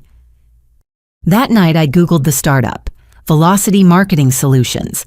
Their platform automated what took small businesses hours to accomplish. Smart, scalable. Exactly the kind of innovation I'd have jumped at before. Before it became the dividing line in my personal history. Before the affair. Before the divorce. Before I learned that ambition was both shield and sword. September brought the first anniversary of Sarah moving in. I knew because she sent a text, "Thinking of you today. Remember when I first came to stay, I never meant for things to happen this way. Baby's due next month. We named him Thomas James. I hope someday you can meet your nephew." Thomas James. They'd given their theft a name. I deleted the message and threw myself into the Hartfield account, a multi-million-dollar campaign that required complete focus. No time for sentiment when there were markets to conquer. My body rebelled eventually. October arrived with a cold that knocked me flat, forcing me home for the first time in months.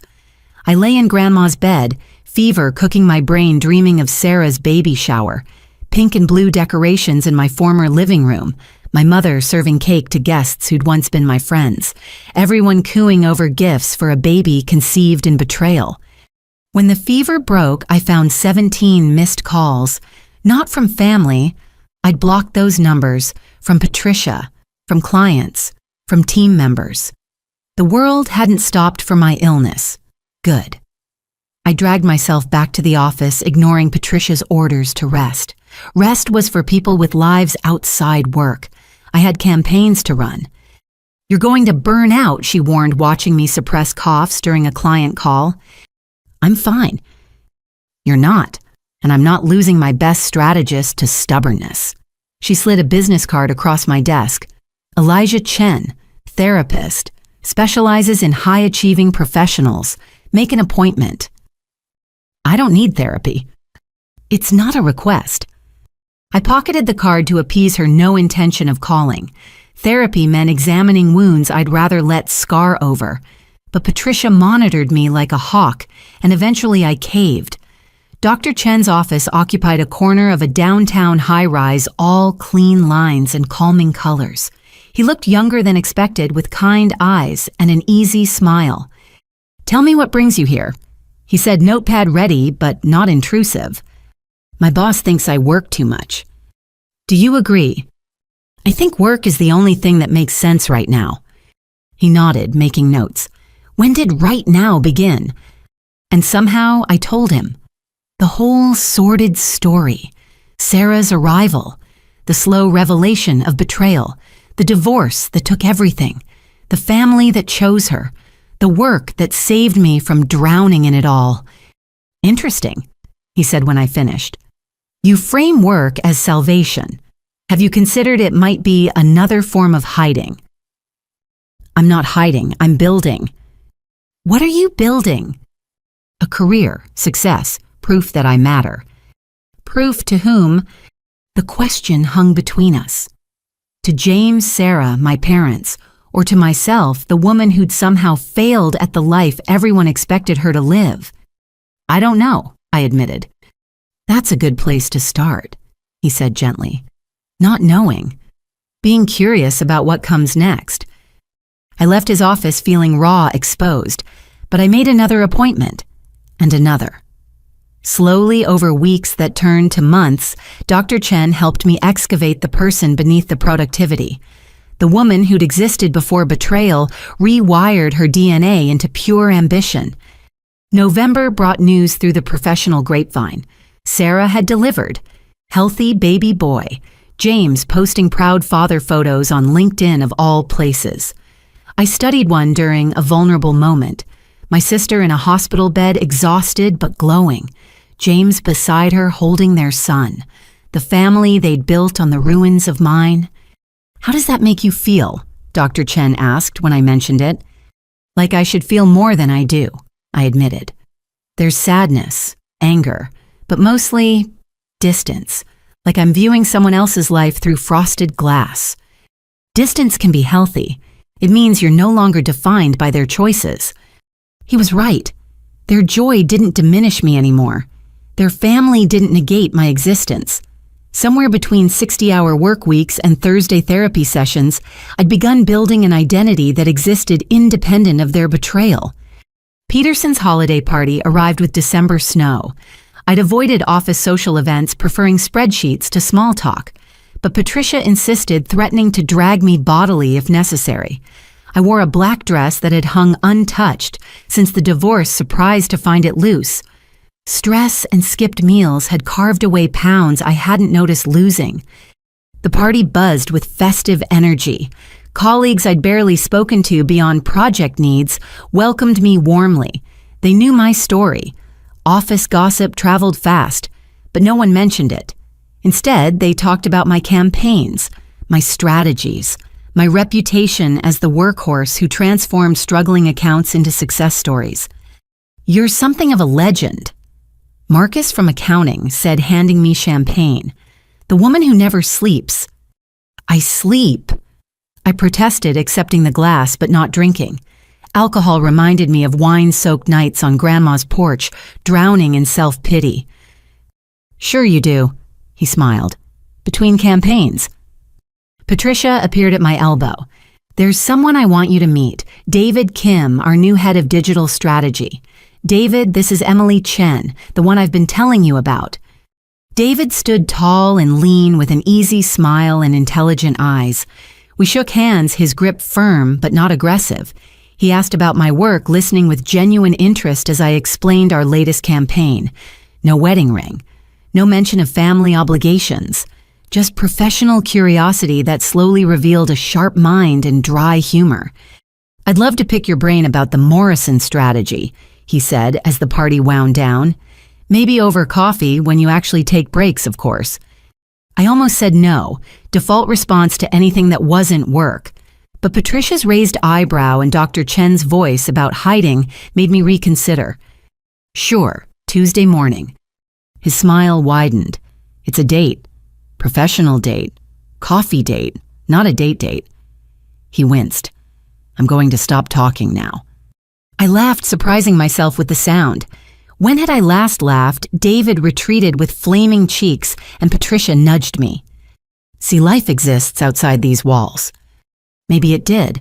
Maybe I'd hidden long enough in spreadsheets and strategies. Maybe rebuilding meant more than just career achievements. As I drove home through snowy streets, I thought about possibilities beyond the next campaign. Coffee with David. Conversations about more than conversion rates. A life that included but wasn't consumed by work. Grandma's house welcomed me with familiar warmth. I'd finally unpacked adding touches that made it mine. My diplomas on the wall where her paintings had hung, my books filling shelves that had held her collections, not erasing her presence, but blending it with mine. In the kitchen, I made actual dinner for the first time in weeks. Nothing elaborate, just pasta and salad, but eaten at the table instead of my desk. Small revolution. Tiny rebellion against the woman who'd tried to work herself into oblivion rather than feel the weight of loss. My phone buzzed. Text from an unknown number that I almost deleted. Then I read it. Hi, Emily. This is David from the party. Patricia gave me your number after significant begging. Just wanted to say it was nice meeting you. Looking forward to Tuesday. Also, I promised to be less awkward about the not date thing. I smiled, typing back, awkwardness noted and appreciated. See you Tuesday. It wasn't forgiveness for those who'd wronged me. Wasn't reconciliation with the family who'd chosen sides, but it was something. A crack in the fortress I'd built, a suggestion that maybe possibly life after betrayal could include more than work and survival. That night I slept better than I had in months.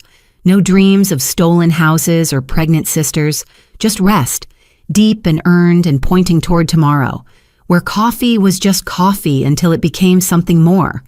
Where work mattered but didn't define, where a woman could rebuild without forgetting, move forward without looking back. The difficult daughter was learning to be more than her difficulties, and that more than any campaign success or award felt like victory. The coffee meeting with David became lunch, which became a standing Tuesday tradition. What started as professional conversations evolved into something harder to categorize. He had a way of making me laugh between discussions of user engagement metrics, slipping observations that revealed a mind as strategic as it was kind. You know what I like about you? He said one January afternoon, stealing fries from my plate with casual intimacy we'd developed. You don't pretend things are fine when they're not.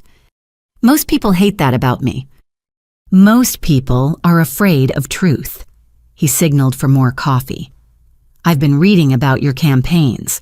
The Morrison turnaround, brilliant. But I think you're capable of more than saving other people's visions. Meaning maybe it's time to build your own. I'd been thinking the same thing. Late nights when sleep eluded me, I'd sketch business plans on Grandma's kitchen table, a platform democratizing marketing for small businesses, the entrepreneurs grinding 18-hour days like I did, but without corporate resources. They deserved better than template solutions and predatory agencies. I might have some ideas, I admitted. David leaned forward, eyes bright with interest. Tell me everything. So I did. The vision I'd been nurturing in secret, analytics-driven but intuitive, sophisticated technology wrapped in simplicity, marketing power for the powerless.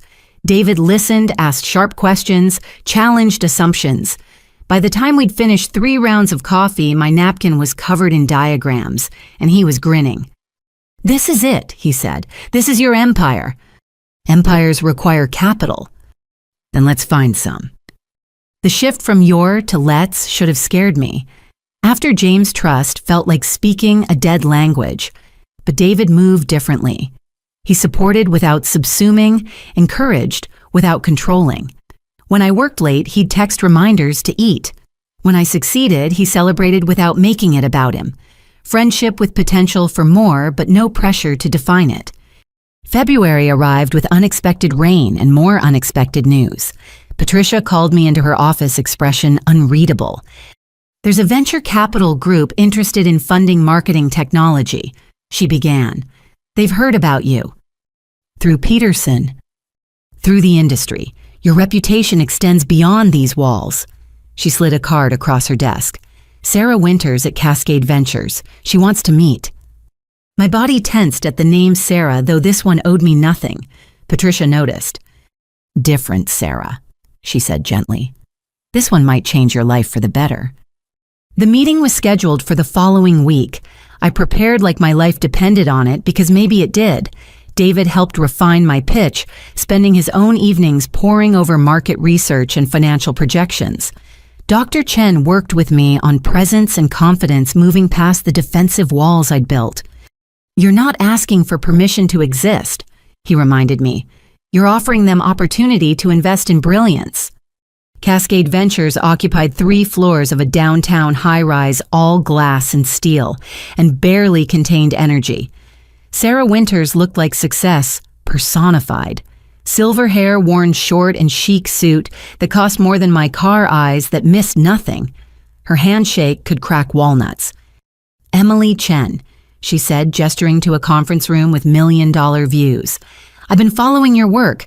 Tell me why you're wasting talent making other people rich. No small talk, no warming up, straight to the heart like a surgeon. I liked her immediately. For 2 hours, I laid out my vision. The platform, the market need, the technology stack, the revenue model. She interrupted, constantly pushing on weak points, testing assumptions. Her associates took notes while she watched me like a raptor evaluating prey. How much, she asked when I finished. $2 million seed funding. I maintain 51% ownership. 70-30 their favor. 55 mine, non-negotiable. She smiled for the first time. You know your worth. Good. Too many founders give away their companies before they begin. She stood, extending her hand again. We'll be in touch. David waited in the lobby, professional enough not to hover, but caring enough to be there. One look at my face and he knew. Champagne, he suggested. Coffee, I countered. It's 2 p.m. Compromise Irish coffee. We found a bar that served coffee with whiskey at inappropriate hours. I recounted every moment while he listened, proud but not surprised. When I finished, he raised his mug. To Emily Chen, future CEO of her own empire. Nothing's decided yet. It is, you just don't know it yet. He was right. Sarah Winters called the next morning. Cascade would fund at my terms with her sitting on the board. Legal papers would take weeks, but the verbal agreement was binding. I sat in my Peterson office phone, still warm in my hand, processing the reality. My company, my vision, my chance to build something that couldn't be stolen. Patricia knew before I said anything. When do you leave us? 30 days notice, longer if you need.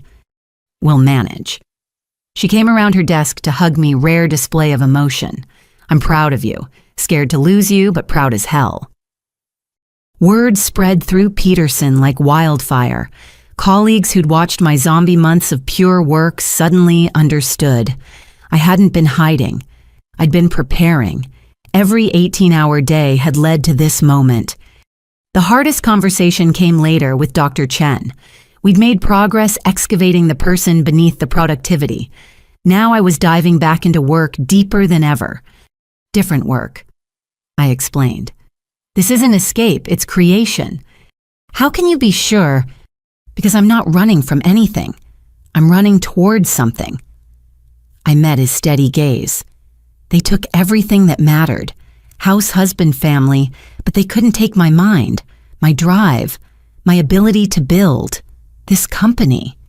It's proof that losing everything wasn't the end. And if you succeed, what then? Good question. Success for success's sake was hollow victory, but success that helped others, that built something lasting, that proved betrayal, was a beginning rather than ending. That meant something. Then I'll know I was never the victim they painted me as, I said finally. I was always the hero of my own story. Just took me a while to realize it. March blurred by in a haze of legal documents, resignation letters, and strategic planning. I incorporated as Velocity Marketing Solutions. The name David had helped brainstorm, feeling right on my tongue. My team began forming, David taking a leap to join as CTO, 2 developers who believed in the vision. A designer who understood simplicity was the ultimate sophistication. We worked out of Grandma's house, initially laptops covering her dining table, whiteboards, leaning against walls that had held her paintings. She would have loved the chaos, the ambition, the refusal to accept limitations.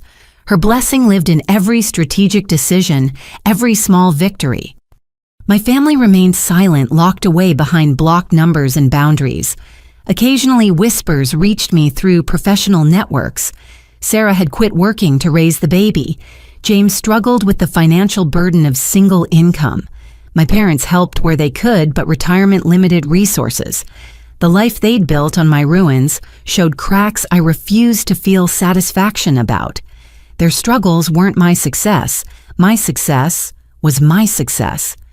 April brought our first client. May added 10 more. June saw revenue that made investors smile. David and I worked side-by-side, friendship deepening into something unnamed but undeniable. He never pushed. Understanding my walls had been earned through pain. But sometimes during late-night coding sessions, our hands would brush reaching for coffee, and neither would pull away. "You know I'm falling for you," he said one evening, matter-of-fact, between debugging sessions. "I know. You don't have to feel the same or act on it. Just wanted it said." "I know that too." He smiled, returning to his code, patient, present. Everything James had never been. The comparison was unfair but unavoidable. Where James had demanded centrality, David celebrated independence. Where James had resented ambition, David amplified it. Different species of men, proving I hadn't been wrong to want partnership, just wrong about who could provide it. July arrived with Seattle's perfect weather and Velocity's perfect metrics. 15 employees, 50 clients, revenue projections that made Sarah Winters call with congratulations. My empire built on ashes reaching toward sky. The local business journal wanted an interview. Young CEO transforms heartbreak into startup success. I declined. My story wasn't about heartbreak anymore. It was about building, creating, proving that the difficult daughter had been right all along. Success was worth its price. Excellence demanded sacrifice. And sometimes losing everything was just clearing space for something better. I stood in Grandma's garden one evening, David beside me discussing expansion plans, my team visible through windows turning her house into headquarters. This wasn't the life I'd planned, the husband and kids, and Sunday dinners with extended family, but it was the life I'd built from scorched earth, and it was entirely mine. "No regrets?" David asked, following my gaze to the house full of future. "None that matter." "And the family stuff?" "What family?" The words came without bitterness, fact not feeling. I have you, the team, the company, the clients we're helping build their dreams. That's my family now. He took my hand, first time we'd crossed that boundary. I didn't pull away, couldn't pretend anymore that professional was all this was, that rebuilding hadn't included my heart alongside my career. "For what it's worth," he said quietly, "I think you traded up." Looking at him, at the house, at the life I'd built, despite everything I knew, he was right. The family who'd chosen conditional love had freed me to find unconditional purpose. The husband who'd preferred comfort had cleared space for someone who matched my climb. The sister who'd stolen my life had given me permission to build a better one. "Yeah," I said, squeezing his hand. "I think I did too." Inside, my team worked late because they believed in what we were building. Not because they had nowhere else to go, but because they wanted to be part of something meaningful. The difference mattered. The choice mattered. Everything I'd lost had taught me what was worth keeping. And this empire of ambition and innovation, and people who saw my drive as gift rather than threat, This was worth everything it cost. 2 years had transformed Seattle's skyline and my life in equal measure. Velocity Marketing Solutions occupied 3 floors of a converted warehouse in Georgetown, our logo gleaming against exposed brick that spoke to both our roots and ambitions. 60 employees called it home. 300 clients trusted us with their growth. The business journals had shifted from calling me promising to disruptive to simply powerful.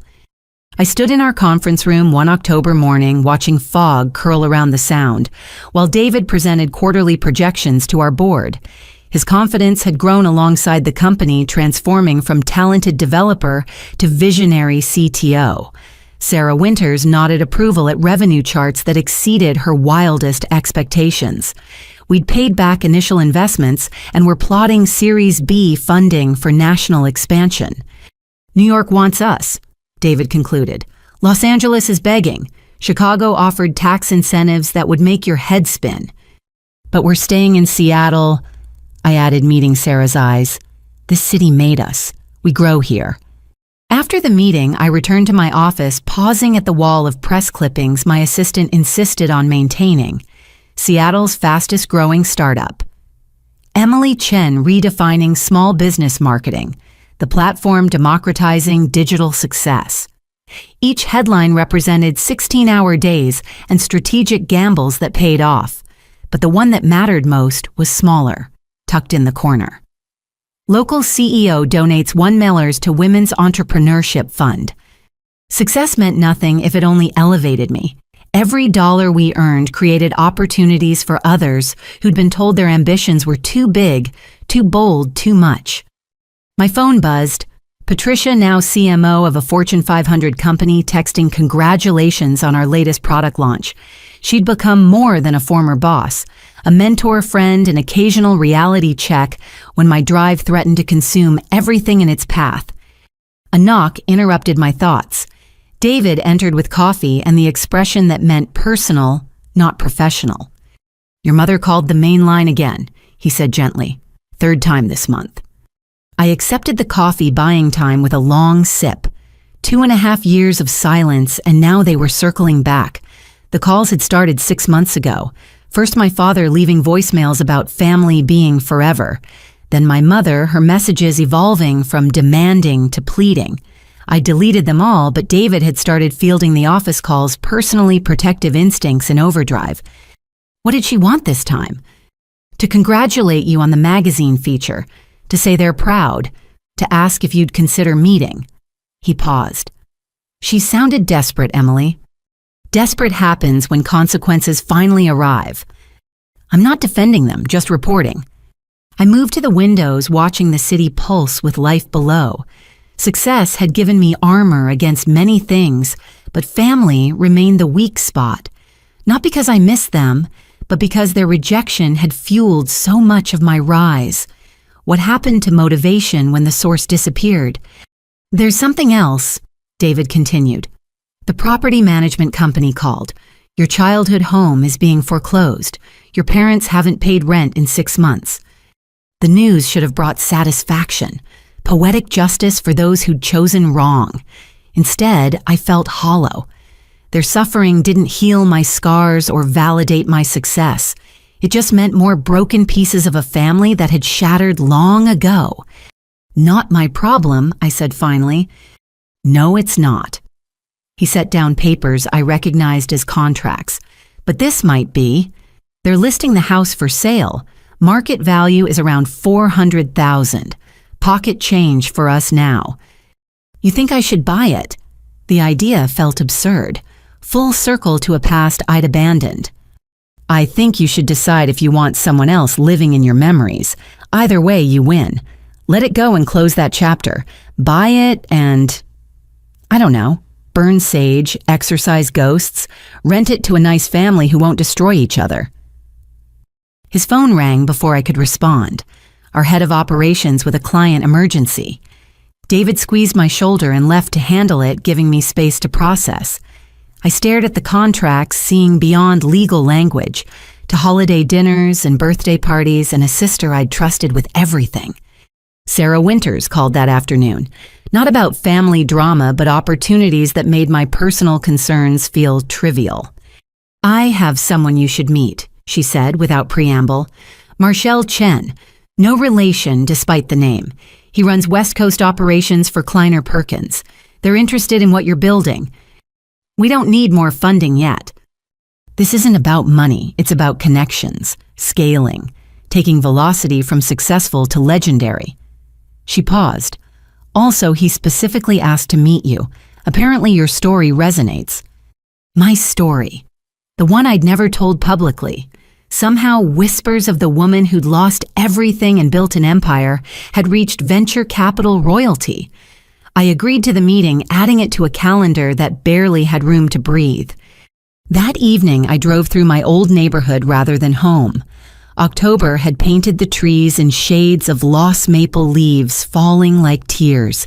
The streets held muscle memory, turning automatically toward the house that had sheltered my childhood.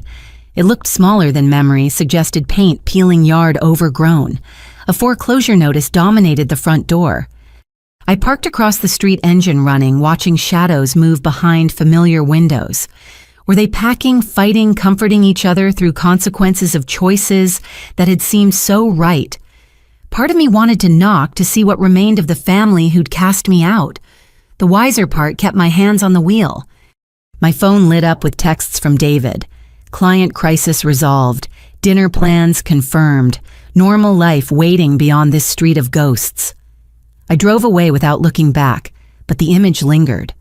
My childhood home dying from neglect, while those who'd chosen it over me faced their own abandonment. Back at Grandma's house, now my house in every way that mattered, David had dinner waiting. Nothing elaborate, just Thai food and wine, and his presence that had become essential as breathing.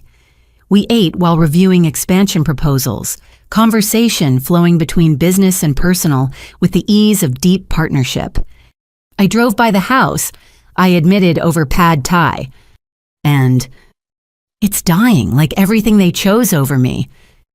That's poetic and probably therapeutic to witness. He refilled my wine. What do you want to do about it? Why do I have to do anything? Because you're Emily Chen. You don't leave loose ends. It's what makes you a brilliant CEO and occasionally insufferable girlfriend. Girlfriend. We'd been using the word for 6 months, each time still feeling like victory over trust issues. David understood my damage, having his own from a marriage that ended when success threatened his ex-wife's worldview. We fit together, two refugees from conventional expectations, building something better. Marshall Chen wants to meet next week. I changed the subject. Sarah thinks he could transform our trajectory. Sarah's usually right, but what do you think? I think we're doing fine without Silicon Valley's blessing. Fine isn't your style. You want empire, not adequacy. He was right. Fine was survival. I wanted domination.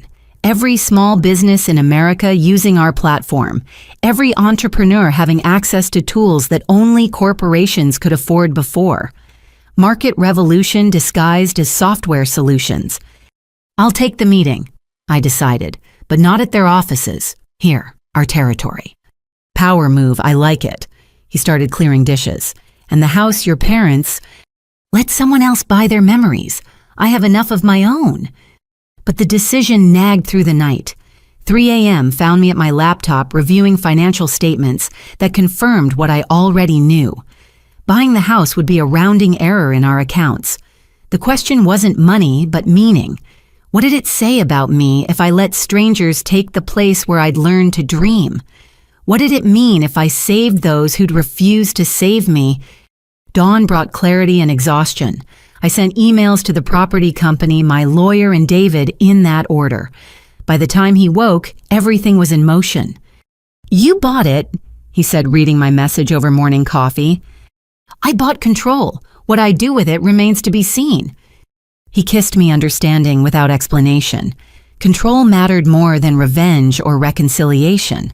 The power to choose when I'd had so many choices stolen.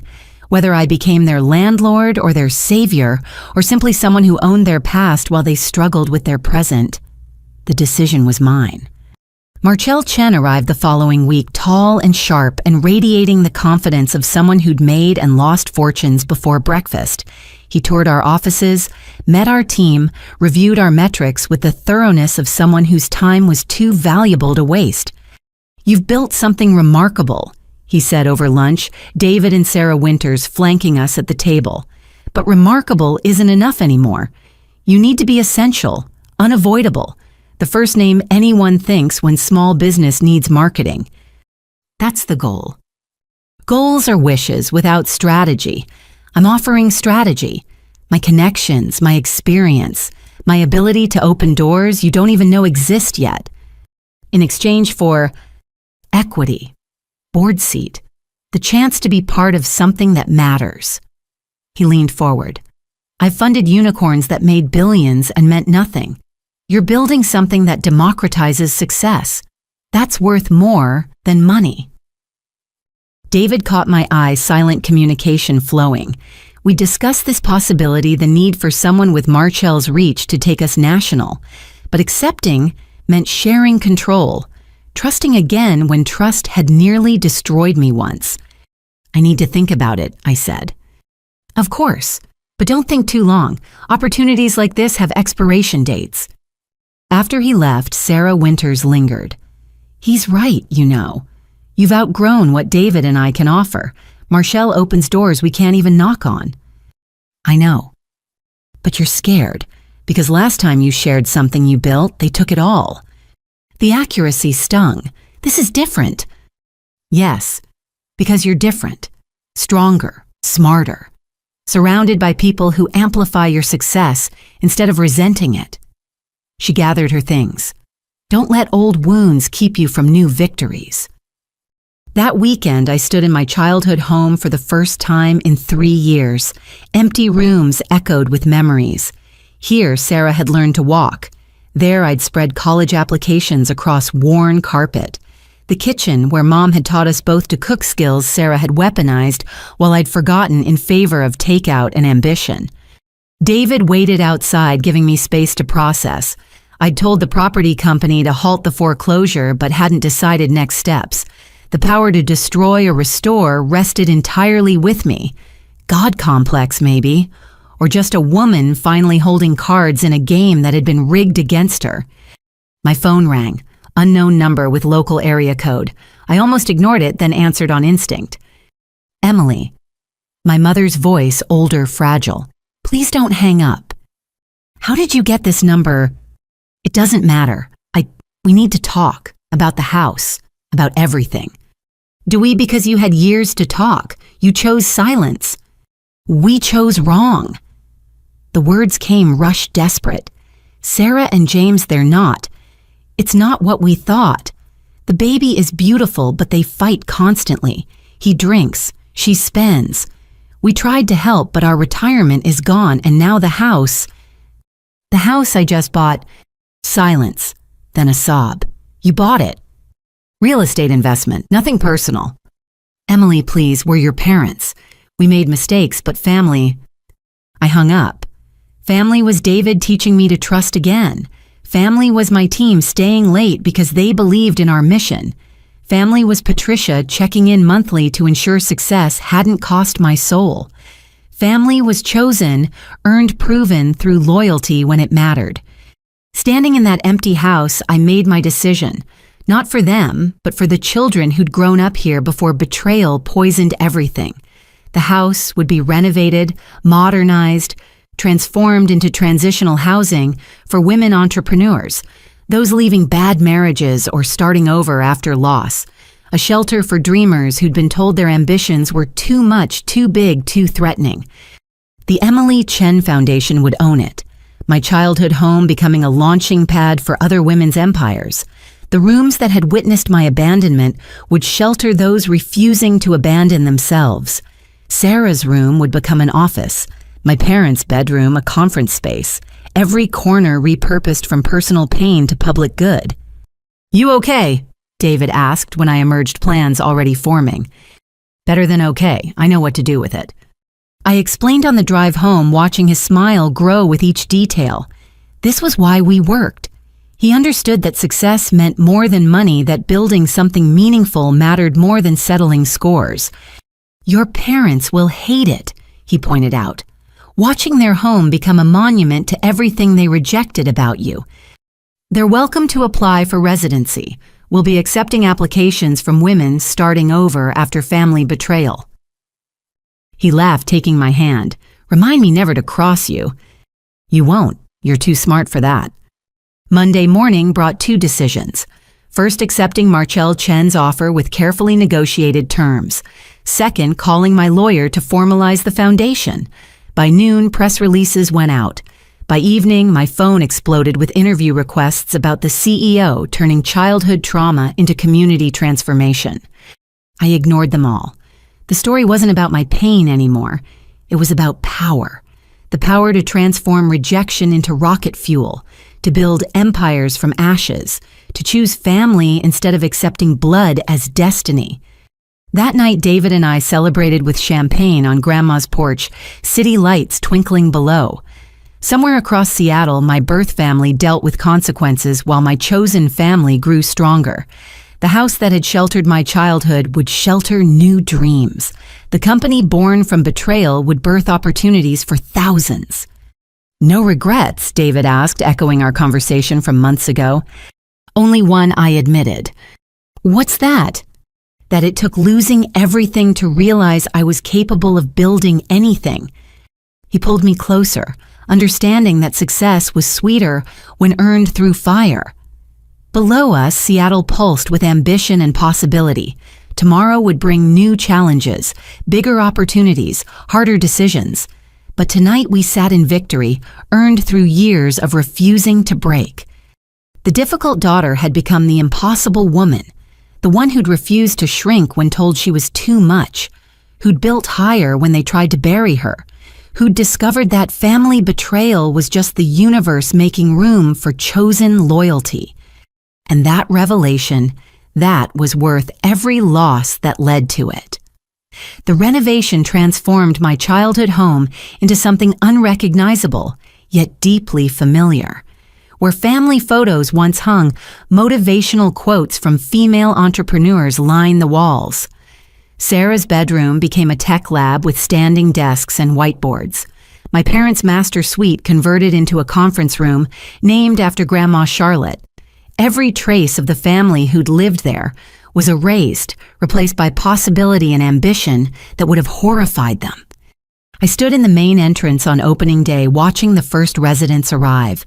6 women each carrying the weight of starting over. A software developer who'd left an abusive marriage, a restaurant owner whose family had disowned her for choosing career over arranged marriage. Stories that echoed mine but belonged wholly to them. Ms. Chen. A woman in her 50s approached clutching a worn laptop bag. "I'm Maria Santos. I just wanted to thank you. After my divorce, I thought I'd lost everything. This place, it's hope."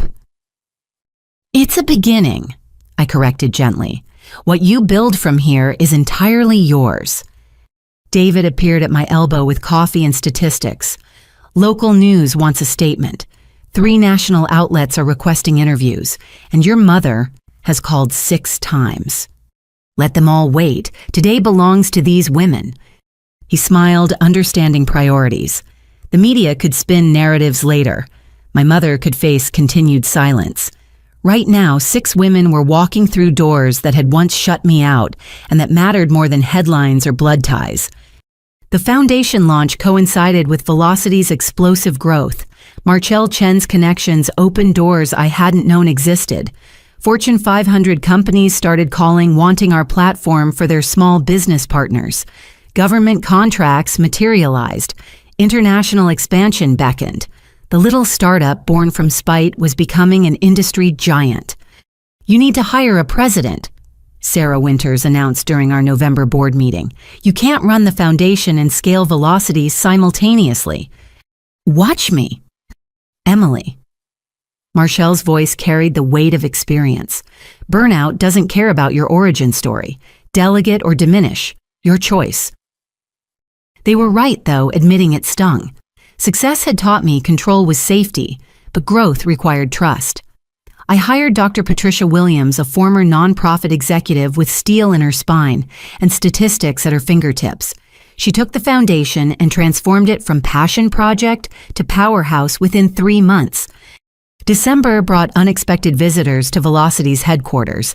I was reviewing expansion proposals when reception called up nervous. "There's a James Morrison here. Says that you know him. He doesn't have an appointment." My blood chilled. James. Here. After 3 years of silence standing in the lobby of my empire. "Send him up," I heard myself say. "Have David meet me in my office in 10 minutes. James entered like a ghost from another life. The confident financial analyst had dissolved into someone hollow-eyed and desperate. His suit hung loose, suggesting weight loss. His hands shook slightly as he stood before my desk, measuring the distance between who we'd been and who we'd become. "Emily." His voice cracked on my name. "Thank you for seeing me." "You have 5 minutes." He nodded, gathering courage I'd never seen him need before. "I came to apologize and to warn you." "Warn me." "Sarah's planning something. I don't know what exactly, but she's been researching your company, your contracts, looking for vulnerabilities." He met my eyes finally. "She's desperate. We're broke. The marriage is over and everything but paper. Your parents live with us now since you bought their house. It's hell. And you think warning me earns forgiveness? I think warning you is the least I owe you." He slumped in the chair across from me. "I destroyed everything good in my life for someone who only wanted what you had. Now she has it and hates it and blames everyone but herself." David entered, assessing the situation instantly. He positioned himself beside my chair, protective but not threatening, present but not interfering. Everything James had never been. "What kind of vulnerabilities?" David asked, cutting to business. "She found some old emails from when you were starting out. Things about using your grandmother's house as collateral promises to early investors that might not align with current contracts." James pulled out a flash drive. "I copied everything she had. It's all here." I stared at the drive like it might bite. Trust from the man who'd taught me betrayal. Help from the source of my deepest hurt. "What?" I asked finally. "Because I'm tired of being the villain in everyone's story, including my own." He stood to leave. "Check the files. Prepare accordingly. And Emily, you look happy. Real happy. I'm glad one of us remembered how to be." He left before I could respond. David immediately took the drive to our security team while I sat processing the surreal exchange. My ex-husband warning me about my sister's machinations. The man who'd chosen her over me now seeing what I'd known all along. Sarah didn't want James. She'd wanted my life. Now that she had a version of it, she was hunting for mine again. The files proved legitimate and concerning. Sarah had gathered enough ammunition to cause headaches, if not real damage. Partial communications taken out of context. Early contracts with ambiguous language. Nothing fatal, but enough to feed media narratives about the successful CEO with questionable beginnings. "We need lawyers," David concluded after our security analysis. "We need offense, not defense." I called Marshall. "Remember those connections you mentioned, time to use them." What followed was a masterclass in corporate chess. Marshall's network included journalists who owed favors and lawyers who ate corporate espionage for breakfast. We crafted a narrative that acknowledged early struggles while celebrating current success. Transparency as weapon, truth as shield. Sarah's attack came through a bottom-feeder blog that published her insider information with breathless scandal. Within hours, mainstream outlets picked up our counter-narrative.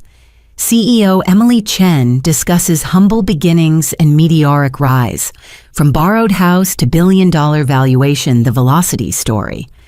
Every allegation was met with context, every insinuation countered with facts. The story became not about questionable origins, but about resilience and transformation. David handled technical rebuttals while I gave selective interviews that painted Sarah as a bitter relative trying to profit from my success. "She's family," I told one sympathetic journalist. I wish her well, but I won't let anyone blood or not threaten the livelihoods of my employees or the dreams of our clients.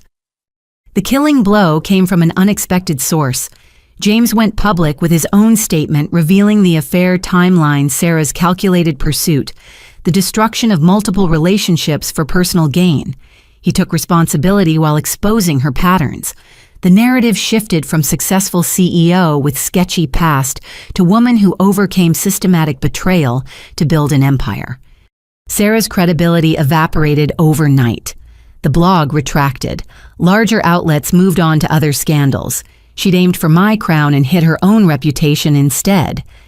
On Christmas Eve, she called from an unknown number. I almost didn't answer, then curiosity won.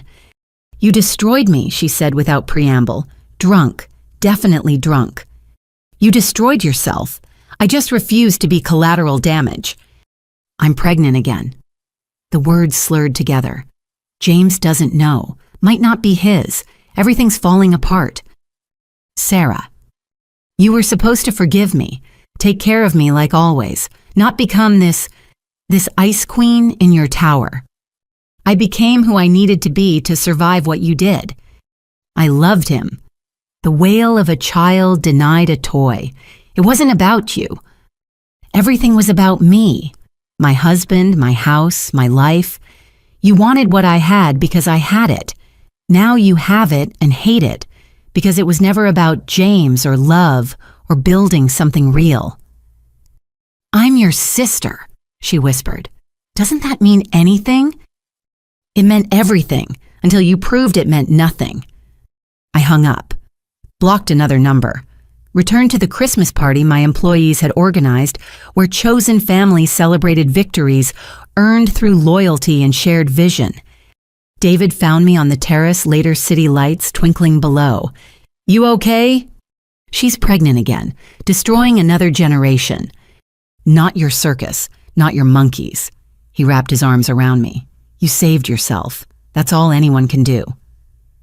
He was right. Sarah would continue her patterns. James would suffer consequences of his choices. My parents would enable and excuse until nothing remained. The cycle would spin without me.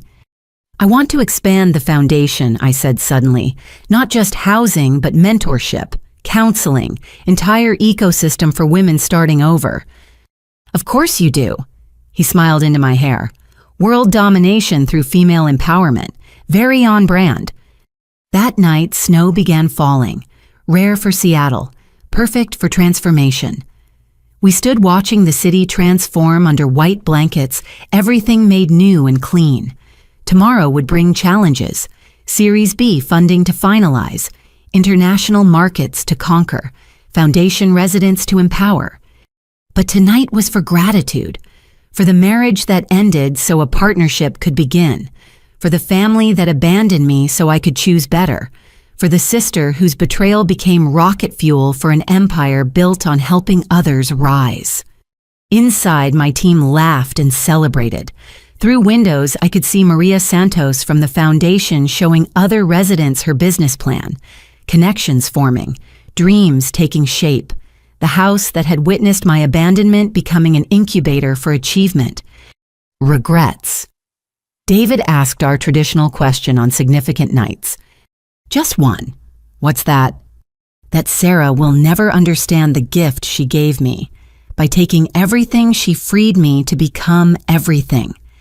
He turned me to face him, snowflakes catching in his dark hair. Her loss, my gain. Their empire fell so ours could rise. Inside, someone started music.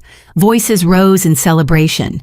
My empire built on ashes filled with people who saw ambition as asset rather than threat, who celebrated success instead of resenting it, who chose loyalty when it mattered. Sarah had stolen my life. In return, I'd built 10 better ones. The math of revenge had become multiplication of success, and that transformation was worth every tear that watered its growth. The call came on an unseasonably warm February morning, 3 years after the divorce, while I reviewed blueprints for Velocity's new headquarters. My assistant knocked apologetically. Emily, the property management company, is on line 1. They say it's urgent regarding your rental property on Queen Anne. My childhood home. Now the flagship location of the Chen Foundation, housing 12 women rebuilding their lives. My stomach tightened with premonition. Emily Chen, I answered. Ms. Chen, this is Robert from Cascade Property Management. We have a situation at your Queen Anne property. The previous residents have returned and are refusing to leave. They claim to have tenant rights despite the eviction 3 years ago. The previous residents, but I knew, of course I knew.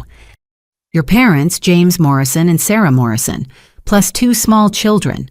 They've barricaded themselves inside and are demanding to speak with you directly. I closed my eyes, seeing the inevitable collision I'd avoided for 3 years. They'd burned through resources, exhausted options, and circled back to the beginning. To me. Always to me. When consequences arrived. Call the police, I said. We did. They say it's a civil matter unless someone becomes violent. The residents are sympathetic to the family situation. 2 small children, elderly grandparents. It's complicated. Complicated. Everything with family always was. I'll handle it. Give me an hour. I hung up and found David already standing in my doorway reading my expression. They're back, he said, not a question. Squatting in the foundation house with the children. You don't have to go personally. Send lawyers. Send me. Send anyone but yourself. But we both knew I'd go. This confrontation had been building since the day I'd driven away from their choosing. The foundation residents didn't deserve disruption because my family couldn't accept consequences, and maybe some part of me needed to face them from the position of power I'd built. Come with me, I asked. Try to stop me. We drove in silence, my Tesla gliding through streets that held too many memories. The foundation house came into view looking nothing like the home where I'd grown up. Fresh paint, manicured gardens, signs of life and hope instead of decay and betrayal. A small crowd had gathered. Current residents stood on the lawn, some recording with phones, others comforting Maria Santos, who looked near tears. Through the large front window, I could see movement inside. My family playing house in a space they'd forfeited long ago. I parked and stepped out power suit armor against whatever came next. The crowd parted, recognizing me, their landlord, their benefactor, the woman who'd transformed pain into purpose. Ms. Chen. Maria rushed forward. They showed up this morning with a moving truck. Said this was their home, they had rights. The children. She gestured helplessly. We didn't know what to do. You did exactly right. Are all residents accounted for anyone hurt? We're all safe, just displaced. Not for long. I climbed the porch steps I'd climbed 1,000 times in another life. The door stood ajar as if they'd been waiting. Inside, déjà vu hit like a physical blow. My parents sat in the living room I'd transformed into a communal workspace. Older, grayer, but wearing the same expressions of disappointed expectation. Sarah stood by the window, thinner than I remembered holding a toddler. Another child, maybe 4, played with blocks that belonged to the foundation's daycare. And James. He sat apart from them, staring at his hands, looking like a man who'd lost himself so completely he'd stopped searching. Emily. My mother stood, arms half extended before catching herself.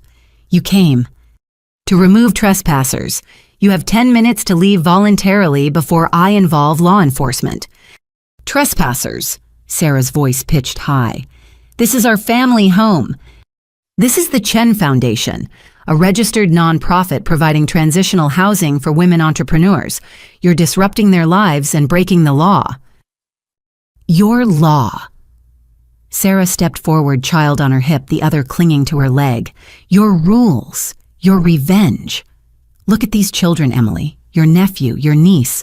They're homeless because you had to punish us. I studied the children with detached curiosity. Thomas, the boy who'd cost me everything, had James's eyes and Sarah's golden hair.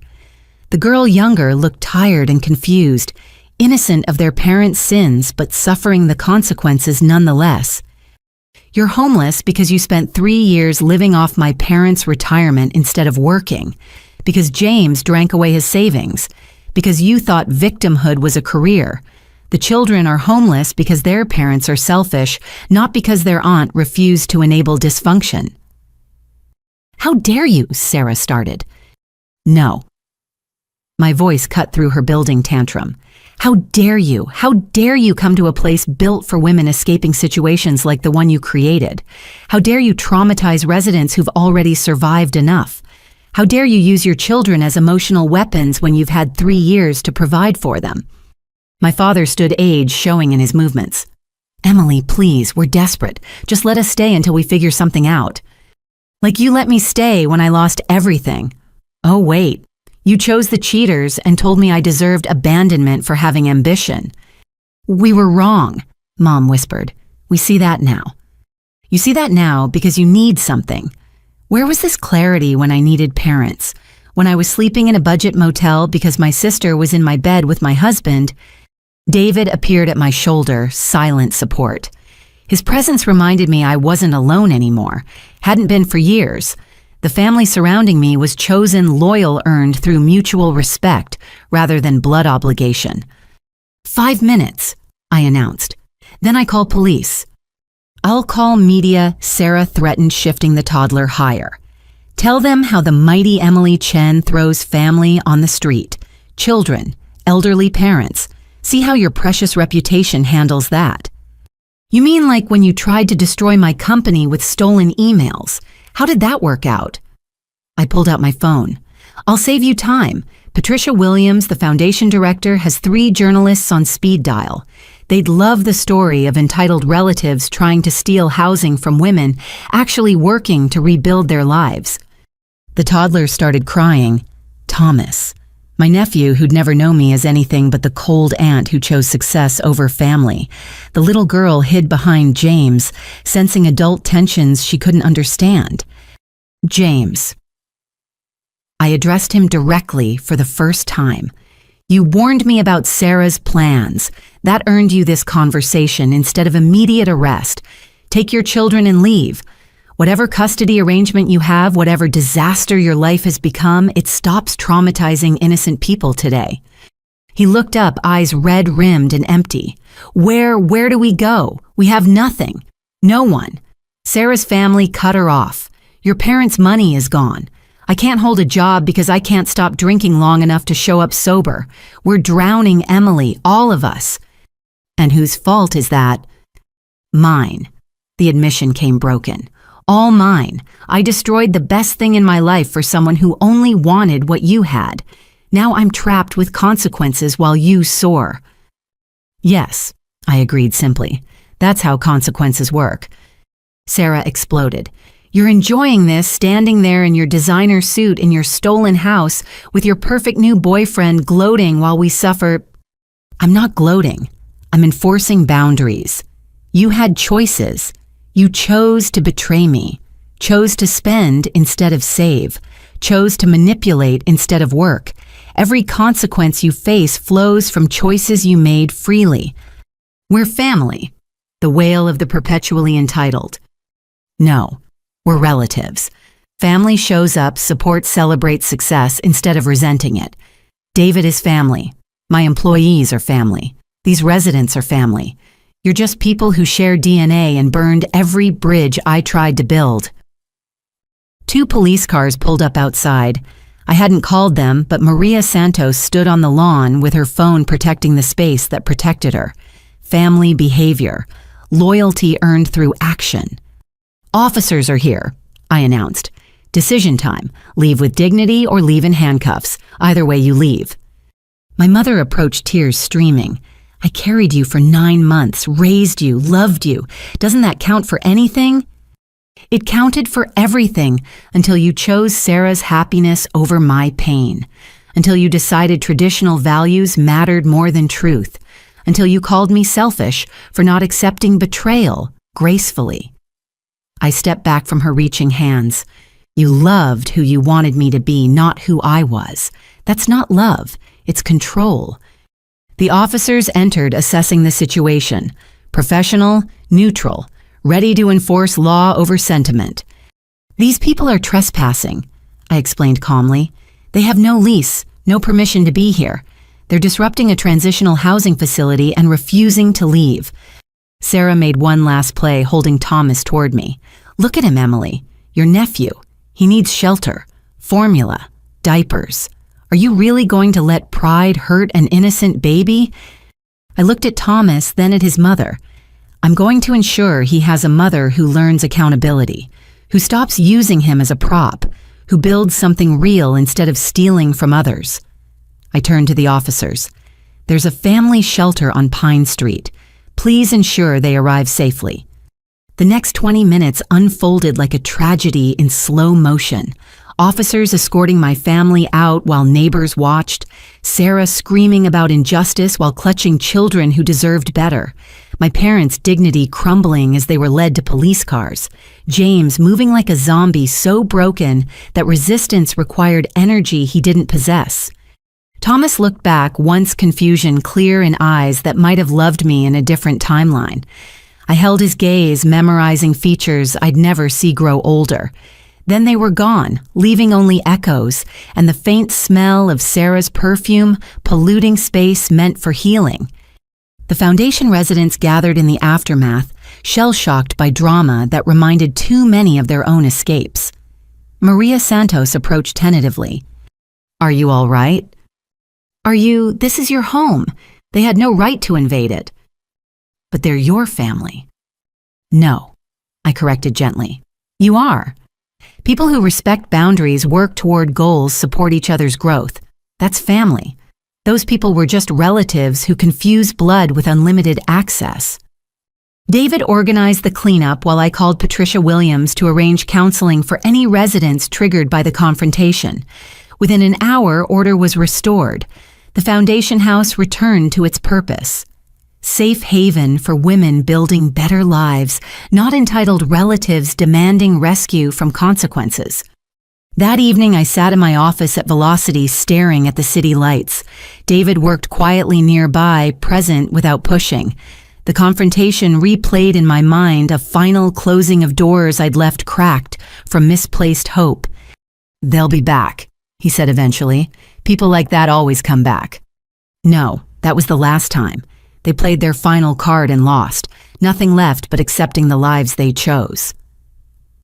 And the children, the question that would haunt me. Thomas and his sister, innocent of their parents' sins, suffering for choices they didn't make. But saving them meant enabling their parents, meant teaching another generation that consequences could be avoided through manipulation, meant sacrificing the 12 women currently sheltered in that house who'd escaped similar dysfunction. Will grow up knowing their parents chose pride over provision. Maybe that knowledge will help them choose differently. I met David's concerned gaze. I can't save everyone. I can only provide opportunities for those willing to save themselves. He crossed to my chair, wrapping arms around me from behind. You did the right thing. Did I... 2 children in a shelter tonight because I wouldn't bend. 2 children whose parents might finally hit bottom hard enough to change. 12 women keeping their safe space. Hundreds of employees whose leader showed that boundaries matter more than blood. He kissed my temple. The right thing isn't always the easy thing. My phone buzzed. Patricia Williams reporting all residents were settled, counseling arranged, and security increased. The foundation would survive this disruption as it had survived others, built on stronger foundations than the family that had shattered at first testing. Later, alone in Grandma's house that had become truly mine, I found the photo album from the estate. Pictures of the family we'd been before ambition divided us. Sarah and me in matching Easter dresses, my parents young and hopeful, all of us smiling, unaware of future fractures. I didn't destroy the album. Didn't hide it, simply closed it and placed it on a shelf with other artifacts of the past, evidence of what was not, what could be. The family in those photos had made their choices. The woman looking at them had made hers. Outside, Seattle hummed with life and possibility. Tomorrow would bring new challenges, the Series C funding, international expansion, foundation growth, empire building on foundations of chosen loyalty rather than forced obligation. But tonight I sat with the echoes of a confrontation 3 years in the making. The family who'd chosen my sister's betrayal over my pain had faced the woman that choice created, strong, successful, surrounded by chosen family who celebrated rather than resented her rise. They'd wanted me to break when they withdrew their love. Instead, I'd built something unbreakable. They'd wanted me to beg for inclusion. Instead, I'd created my own world where their absence was freedom, not loss. They'd wanted me to save them from consequences. Instead, I'd saved myself and created space for others to do the same. The difficult daughter had won by refusing to play their game. By building her own board with her own rules where success was celebrated, boundaries were sacred, and family was earned rather than assumed. And that victory, costly as it was, tasted sweeter than any reconciliation built on their terms ever could. Moving day arrived with unusual April sunshine, the kind that made Seattle feel like a different city entirely. I stood outside my childhood home, watching professional movers load the last of my parents' possessions onto the truck. 3 months had passed since the confrontation, 3 months of legal notices and ignored deadlines, and finally the court-ordered eviction had teeth. David coordinated with security, while Patricia Williams documented everything. The foundation residents watched from safe distances, understanding this was more than just another eviction. This was the final severing of ties that had been fraying for years. Storage units paid for 6 months, David reported. After that, it's on them. I nodded, watching a lifetime of accumulation disappear into the truck. Wedding china my mother had treasured, tools my father had collected, photo albums they'd probably forgotten existed, all headed to a concrete box in Kent, waiting for owners who might never claim them. Sarah emerged from the house last defiant even in defeat. The past months hadn't been kind.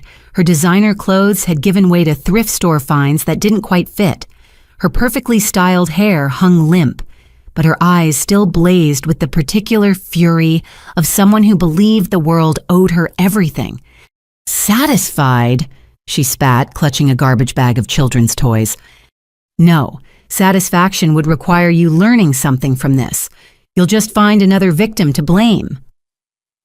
Victim, I'm living in a shelter with 2 babies while you play queen in your castle. You're living in a shelter because you spent 3 years expecting rescue instead of working, because you thought stealing my life meant you wouldn't have to build your own, because even now you see consequences as persecution instead of education. James sat on the lawn, watching with the detached air of someone who'd already checked out. The children were mercifully absent in daycare provided by the shelter. At least they'd be spared this final scene. You could help us. Sarah's voice dropped to pleading. 1 check, that's all. Just enough to get an apartment start over. I did help. I bought this house instead of letting it go to foreclosure.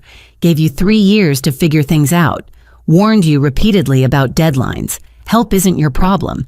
Accountability is. My father appeared in the doorway, aged a decade in 3 years. We're ready to go. No fight left. No demands or manipulations. Just weary acceptance that their choices had led here. He helped my mother down the steps, her movements careful and defeated. The woman who'd once ruled family dinners with iron, well, now couldn't meet my eyes. The storage unit information. I handed him the paperwork. Everything's there. What you do with it is your choice. He took the papers with shaking hands. I suppose you expect thanks. I expect nothing. That's the freedom you gave me when you chose sides. They loaded into James's battered car a family portrait in reverse. Everything they'd been reduced to what fit in a sedan and a storage unit. As they pulled away, Sarah rolled down her window for one last volley. Someday you'll need us. Someday success won't be enough and you'll come crawling back for family. I didn't respond. Didn't need to. She was wrong. Success wasn't what sustained me. It was the family I'd built through trust and mutual respect. The employees who stayed late because they believed in our mission. The foundation residents who supported each other. David, who knew every scar and chose to stay anyway. With the property empty, work began immediately. Professional cleaners first erasing any trace of the morning's drama, then contractors fixing damage and preparing for the next resident. By evening, you'd never know a family had imploded here just hours before. "You okay?" Patricia asked as we did final walkthrough. "Better than okay, it's over." Is it families have a way of circling back? Not this time, they burned the last bridge today. That evening, Velocity's quarterly celebration felt more significant than usual. We'd crossed into unicorn territory, billion-dollar valuation built on democratizing marketing for small businesses. Marshall Chen raised a toast to resilience. Sarah Winters praised vision. But I heard something else in the cheerful chaos. Proof that families could be chosen built on shared values rather than shared blood. David found me on the office balcony later, Seattle, sparkling below us. Hell of a day. Hell of a life. Worth it? I considered the question. Worth losing my marriage, my birth family, my original vision of how life should unfold. Worth the nights crying in Grandma's empty house, wondering if ambition had cost too much. Worth becoming someone harder, sharper, less willing to compromise. "Ask me something else," I said finally. "Okay, would you change it?" That was easier. No, every loss led here.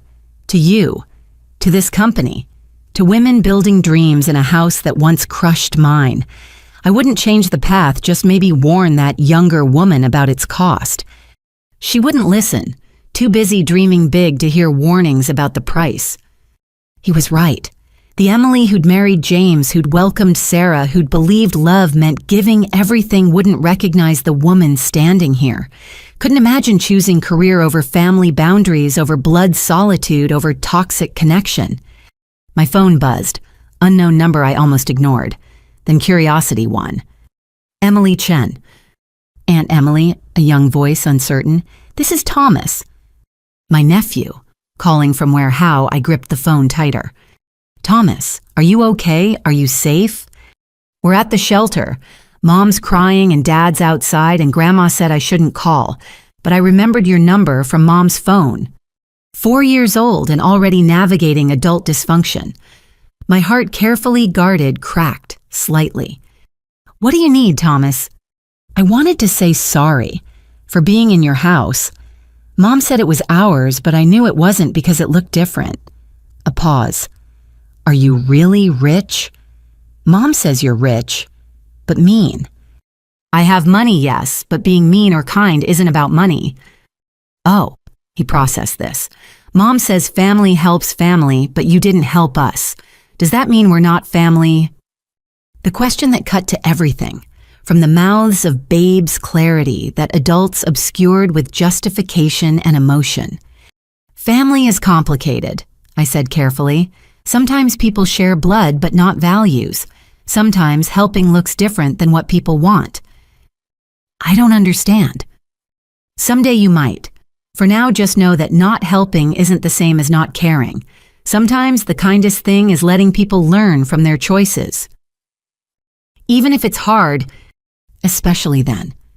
Noise in the background, Sarah's voice sharp with panic. The phone rustled, then she was there. "How dare you talk to my son? Haven't you done enough damage?" He called me. And Sarah. He's old enough to see the truth. Might want to consider what you're teaching him about consequences and blame. She hung up. I stared at the phone, wondering if Thomas would remember this conversation. If someday he'd understand his aunt chose building over enabling. If he'd break the cycle or continue it. "The kids?" David asked. Thomas called. 4 years old and already apologizing for his parents' choices. Jesus. Yeah, I pocketed the phone. Think he'll be okay. With Sarah and James as parents, statistics say no. But statistics also said you'd never recover from what they did to you. Sometimes people surprise us. Inside, the party continued. My chosen family celebrating victories earned through loyalty and shared vision. Tomorrow would bring new challenges. The international launch, the foundation expansion, the constant pressure to grow, improve, dominate markets, and lift others while climbing. But tonight was for recognizing how far we'd come, from abandoned wife to CEO, from family scapegoat to industry leader, from woman who'd lost everything to one who'd built something better on the ashes. "Last question," David said as we rejoined the celebration. "Any regrets?" "Just one." The kids, "No. They have to walk their own path, make their own choices. Can't save them without enabling their parents." "Then what?"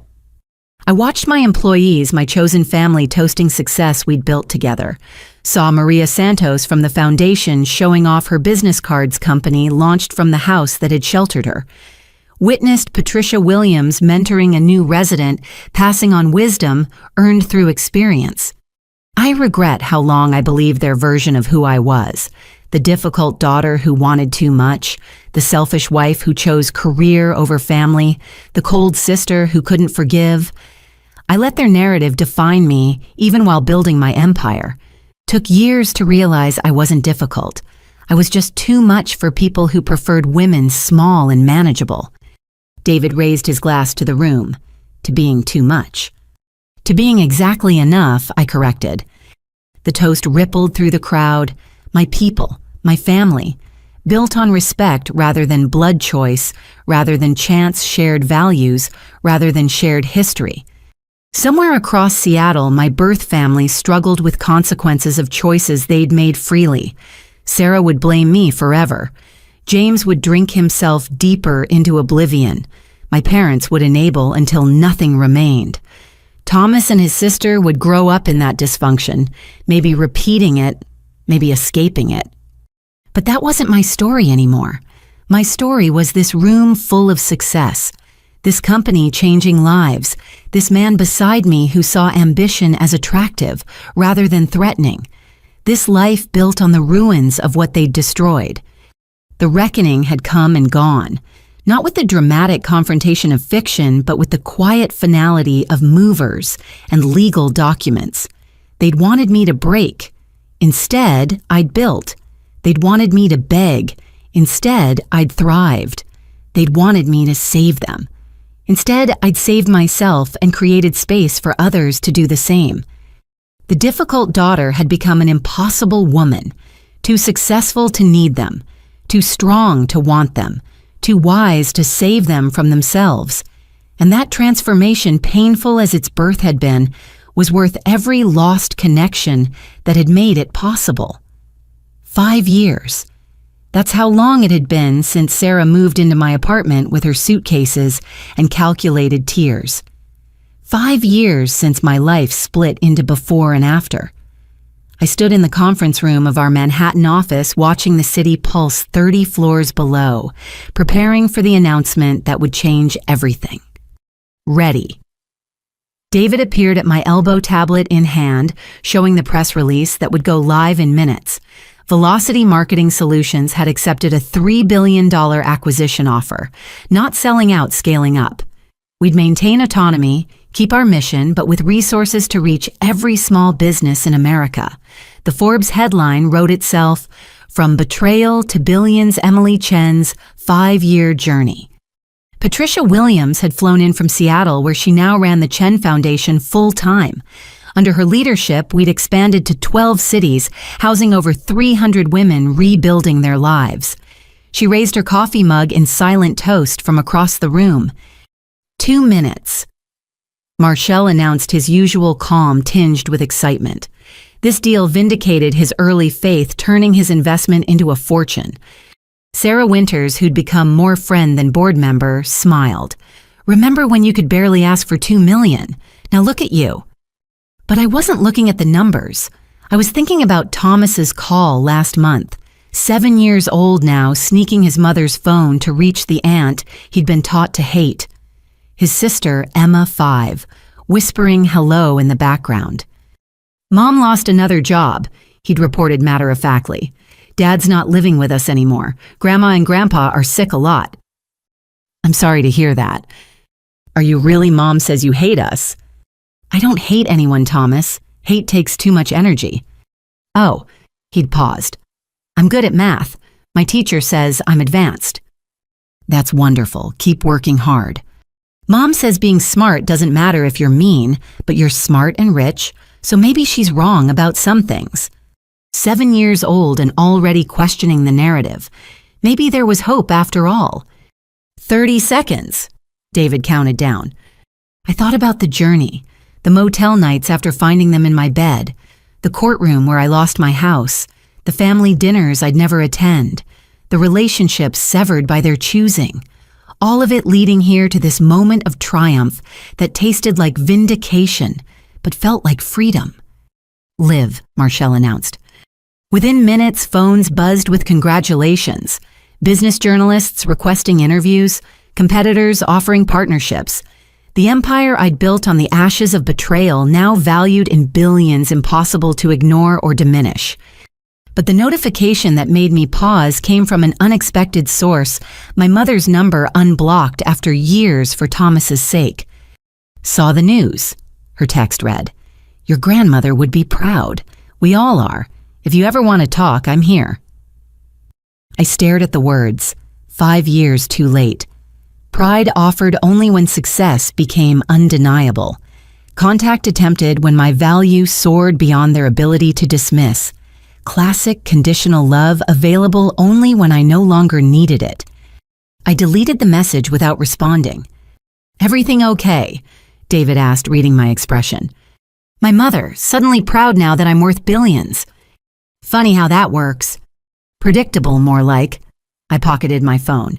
Ready for the interviews. The next hours blurred with media attention I'd once avoided, but now wielded strategically. Every interview mentioned the Chen Foundation. Every quote emphasized supporting women entrepreneurs. The narrative wasn't just my success, it was proof that betting on ambitious women paid dividends. Between interviews, my assistant handed me a note. This came by courier, said it was urgent. Inside James's shaky handwriting, congratulations, you deserved all of it. I'm getting help. Finally. 90 days sober. Wanted you to know I'm trying to be the father my kids deserve. No agenda, just truth. J. I folded the note carefully. Too little too late for us, but maybe not for Thomas and Emma. Recovery was possible even for those who'd fallen furthest. I wouldn't help enabling disguised as kindness had caused enough damage, but I could hope, for the children's sake. Final interview, Patricia announced, then dinner to celebrate. The foundation women arranged something special. The last journalist asked the question they all danced around. Your success story includes overcoming personal betrayal, any reconciliation with family. Family isn't about blood. I answered, practiced but genuine. It's about who shows up when you're building from nothing, who celebrates your wins without resentment, who sees your ambition as inspiration, not threat. I'm grateful for my birth family. They taught me exactly what I didn't want to recreate. That evening, dinner filled a private room at Manhattan's finest restaurant. My chosen family had grown beyond counting. The original Velocity team, foundation graduates now running their own companies, investors who'd become mentors and friends, David at my right side, Patricia at my left, surrounded by people who'd earned their seats through loyalty and shared vision. Maria Santos, whose catering company now had 3 locations, raised a toast. To Emily Chen, who didn't just survive betrayal, she transformed it into a ladder for the rest of us to climb. Others spoke. Stories of chances given, dreams, funded paths, illuminated by someone who refused to let bitterness poison her success. With each testimony, the truth crystallized. Losing my first family had freed me to build a better one. Betrayal had become a gift wrapped in thorns. Speech, someone called, and gradually the chant built until I stood. 5 years ago, I lost everything I thought mattered. My marriage, my home, my family's support. I slept in a budget motel wondering how I'd survived their choosing my sister's betrayal over my pain. I paused, scanning faces that reflected understanding. But surviving wasn't enough. So I built, first a career, then a company, then a foundation, then this, a family bound by choice, rather than chance. You want to know the secret? Stop trying to earn love from people committed to misunderstanding you. Start building lives with people who see your strength as a foundation, not a threat. Applause filled the room. David's hand found mine under the table squeeze, saying what words couldn't. We'd built this together, not just the company, but the life surrounding it. Partnership without possession, love without limitation. Everything my first marriage had promised, but never delivered. Later in our hotel suite overlooking Central Park, I found myself thinking about Sarah. Still in Seattle, according to LinkedIn, selling real estate unsuccessfully. Still married to James, according to Thomas, though barely. Still blaming everyone else, according to the universe's predictable patterns. Regrets? David asked our traditional question on significant nights. No, I said, surprising myself with the certainty. Not anymore. Not even about the kids. Thomas has my number, calls when he can. I've made sure college funds exist when he's ready. Same for Emma. That's love within boundaries. Support without enabling. Maybe they'll understand someday. And if your family comes calling now that you're officially a billionaire, they will. Success this public draws all kinds of people, including those who abandoned you when you needed them most. But my door stays closed, not from spite, from wisdom. Some bridges once burned should stay ash. He pulled me closer, Manhattan glittering below us like earthbound stars. Tomorrow would bring new challenges. The acquisition integration, international expansion, foundation growth, endless demands on time and energy and resources. But tonight was for gratitude, for the marriage that ended so this partnership could begin, for the family that rejected me so I could choose better, for the sister whose betrayal became rocket fuel, launching me toward dreams I'd never dared imagine. My phone buzzed with one last message. Thomas texting from a number I didn't recognize. Saw you on TV, Mom threw a plate. Dad said you looked happy. Are you? I typed back, yes. Happier than I ever knew was possible. Study hard, dream big. Don't let anyone make you small. Like Mom tried to do to you, 7 years old and seeing too clearly. Like anyone who says your dreams are too big, they never are. Okay, love you, Aunt Emily. The words stopped my breath. Love. Despite years of poisoned narrative, despite distance enforced by dysfunction, despite everything, connection survived. Love you too, Thomas, always have. I set the phone aside and found David watching with soft eyes. He loves you. Kids see truth before adults teach them to ignore it. Think you'll ever meet them when they're older. When they're ready, if they choose it, my door's open to them in ways it'll never be to their parents. Outside, Manhattan pulsed with ambition and possibility. Somewhere in Seattle, my first life continued its dysfunctional patterns. But here now, surrounded by chosen family and earned success, I finally understood the gift in their betrayal. They'd freed me to become exactly who I was meant to be. Not the accommodating wife or forgiving sister or dutiful daughter, the woman who built empires from ashes, who transformed rejection into rocket fuel, who discovered that family wasn't about blood, it was about who stood beside you when you insisted on becoming impossible. The story that began with a sister stealing a husband had become something larger, a testament to resilience, proof that losing everything could be the first step to gaining what actually mattered, evidence that the most devastating betrayals often carried the seeds of the greatest triumphs. No regrets, I repeated to David, to myself, to the glittering city that had witnessed my transformation. Not one. And for the first time in 5 years, I meant it completely. If you've made it this far, you've witnessed every painful step of my journey, from betrayed wife to billionaire CEO. But here's what I hope you take away. Success isn't about the money or the revenge. It's about refusing to let someone else's choices define your worth. Have you ever been told you were too ambitious, too difficult, too much? I want to hear your story. Share in the comments below how you transformed rejection into fuel for your own empire, whatever that looks like for you. If this story resonated with you, if you've ever chosen yourself over toxic family, built success from betrayal, or refused to shrink when told you were too much, please hit that like button. Subscribe for more stories of women who turn their pain into power. Share this with someone who needs to hear that betrayal isn't the end, it's often the beginning of becoming who you were meant to be. Remember, families aren't always about blood. Sometimes the best family is the one you build with people who celebrate your ambition instead of resenting it. Keep building, keep rising, and never apologize for being too much for people who prefer you small.